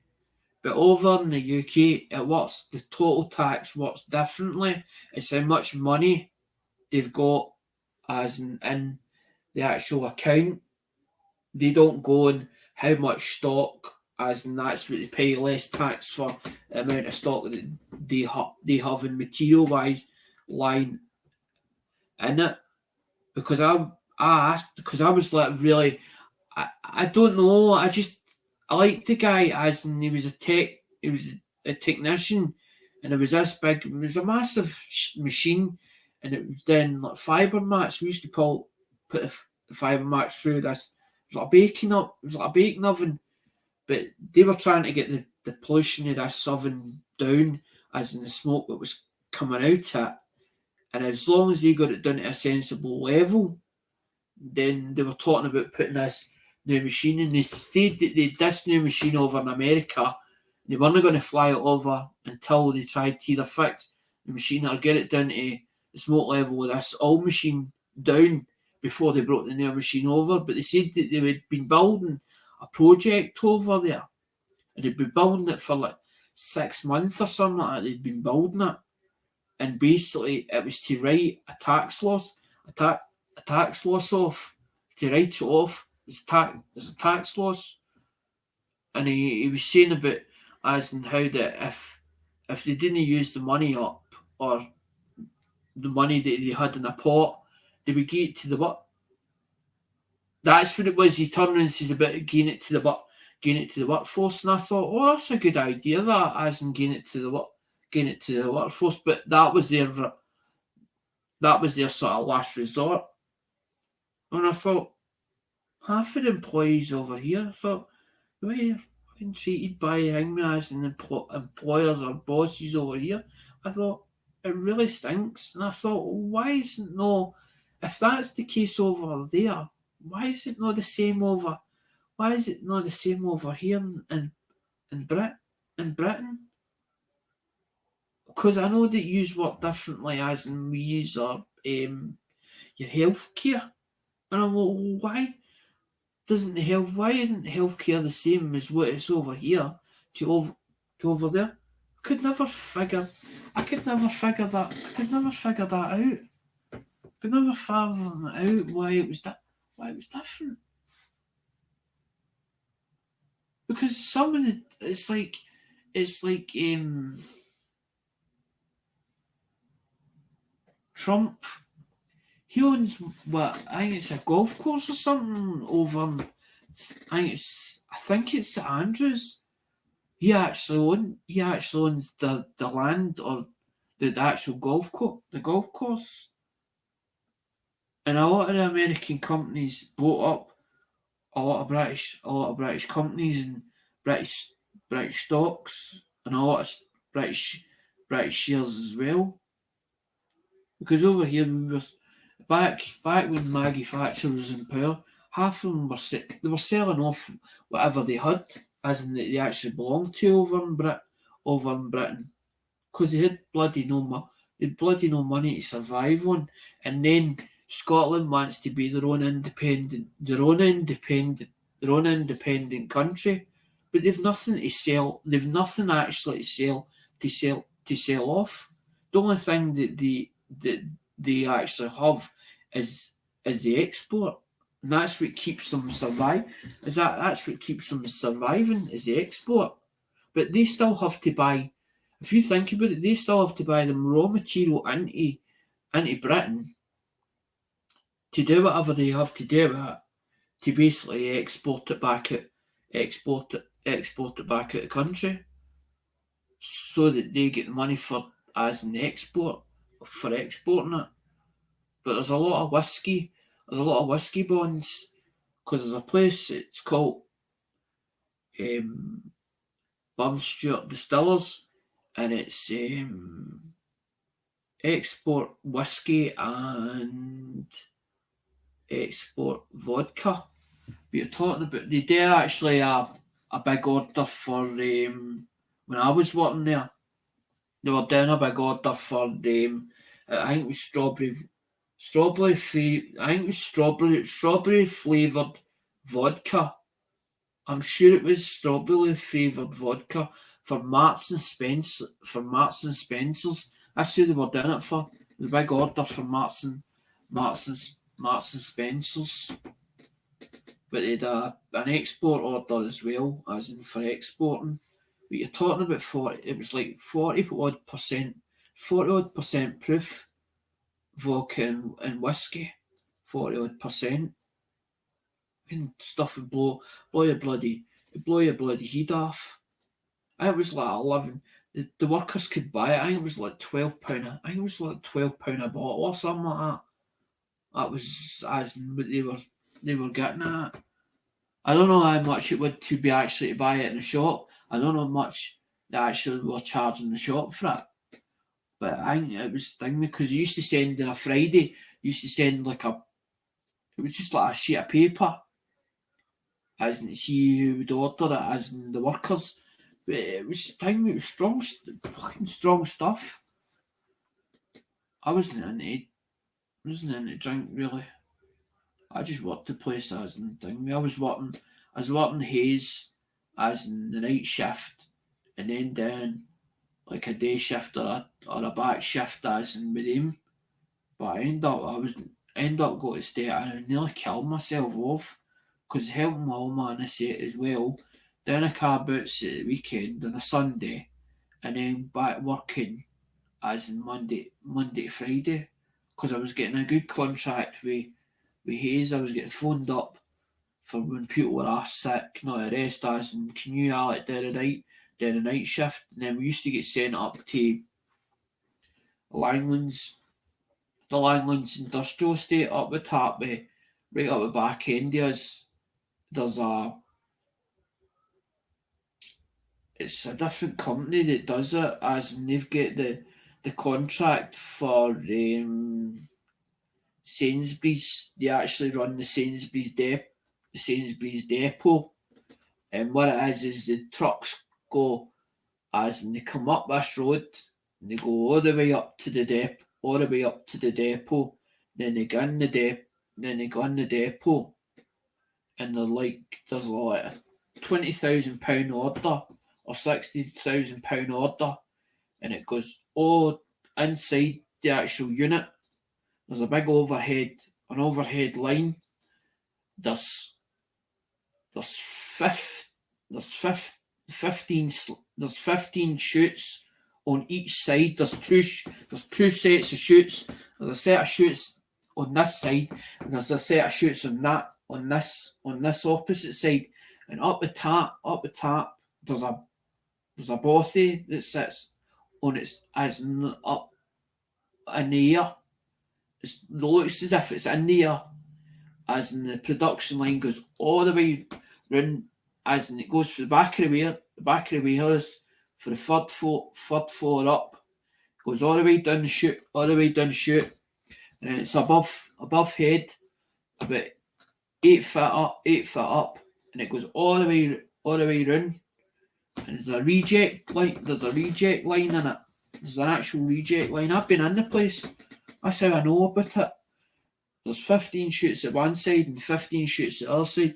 We used to do 30 shoots a night, and you to keep watching as and down for the bosses, and they would they go daft. If you'd see if there was one the time there was 5 lines and the orange light was going off, they'd tell you, you ass up that line.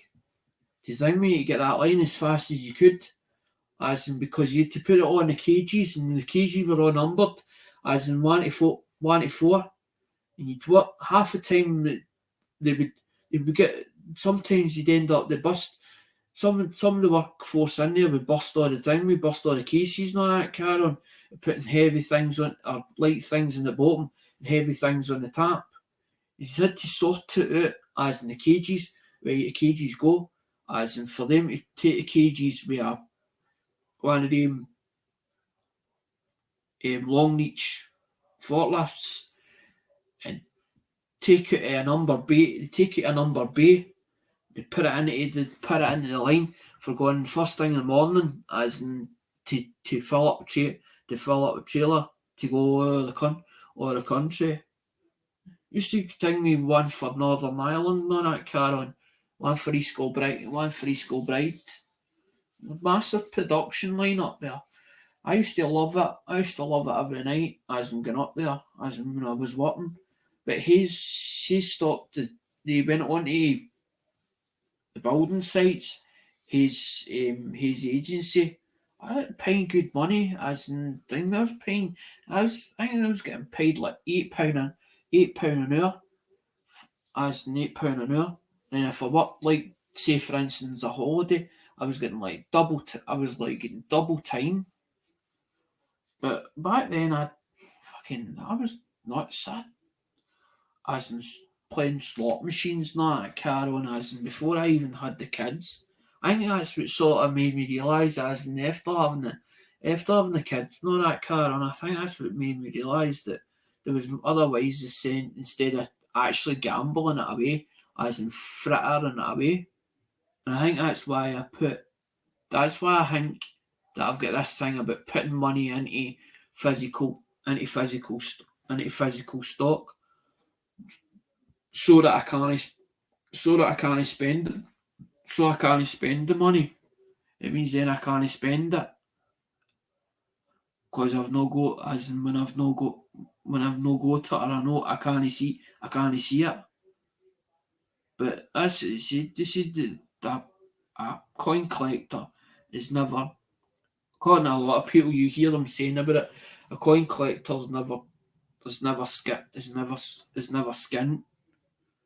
Aye, no wonder, because we tend to collect, or we hold on to it, and there's a lot of us out there that are just stackers. And a stacker, basically what they'll do is they buy it when it's cheap and then sell it when it's high. But every man is on game. So I mean, if you know what you're doing and you're good at it, why not? Well, you might as well do it. As in, I just play at it. I just play at it. I don't know everything. And I've had people that turn around and say, "Oh, Alec knows the thing me about coins." I have to put them in their misery and turn around and say, I don't know. I only know enough. I don't know a lot. I'm still learning. A lot. And if I'm not sure, I'll not say to somebody, because it was like the last night, and my boy turned, or the other night, and he's like holding this German markup, this German note, and I says to him, he goes, "How much is that worth?" And I'm like, I just looked at him and I says, "I don't know." I says, "I'll tell you right now." I says, "There's two sites." I says, "There's numismatic site." I says, "Look either that up." I says, "Or Google search it." He found it. It was, the value, it was like, I think 16. I think it was like $16 or something like that. Was a 16 pound, but it was in Kreuzvik or something like that, as in shipping was like £2. It was like £2.85. And he's like, what you want? And I'm like, I just looked at him. And I went, I don't know. I says, I'm not sure about it. I says, it would end up in my collection. He went, give me five. He went like that, and he says, give me five for it. Give me five, and that's what he does. He went, give me five for it. I went, no, I went, don't really want it, really. I mean, but I reckon it was in nice. It was in reasonable condition. The note, but it was more like, it was like as if what Lemonhead would say. It was like a horse. This thing looked like a horse blanket. that was the size of it. It was about that in length, be about that, but it was in half decent. It was in nice. It was in, I would say it was in reasonable condition, but it was somebody'd folded it. You could see the fold. You could see the fold line on it, and I wasn't too sure about it. But when he sees his dinghy, because he went away and looked it up. It was a German mark or something they called it, as an actual. It was a note, 1,000 something that was on it, marked on it. But it was nice cut. It was nice colours. There was down where you could see the it hadn't been it hadn't been damaged or anything. It'd been somebody looked after it, but I wouldn't say it was the sort of as in and as in like as in immaculate. I wouldn't say it was immaculate. But he just dinged me. He just happened to. He's like, "Oh, hold on a minute," and he went away, and I went, "Fuck's he away?" I went, "Where the hell's he away to?" And all of a sudden, he comes away back. Okay, what's he doing? And that's when he ding me brings the note. That's when he brings the note out, and he's, you like. I just looked at him. Because I don't, that's what I'm saying, I don't expect some people as in that they're into something else and then they bring something else out you never thought that they had before. And you're like, are you actually in? And you're like to them, you actually into that? But as he picks up things, but he's always done me. It's like show me pictures upon pictures upon pictures, and you're like trying to understand where, and it's like he doesn't understand. There's like very little English, so trying to explain things to him, it's like as in sometimes like I don't know, I don't under, know what I mean, I don't understand, and I'm like, is this is he just playing at it? Right, guys, I'm gonna go. No,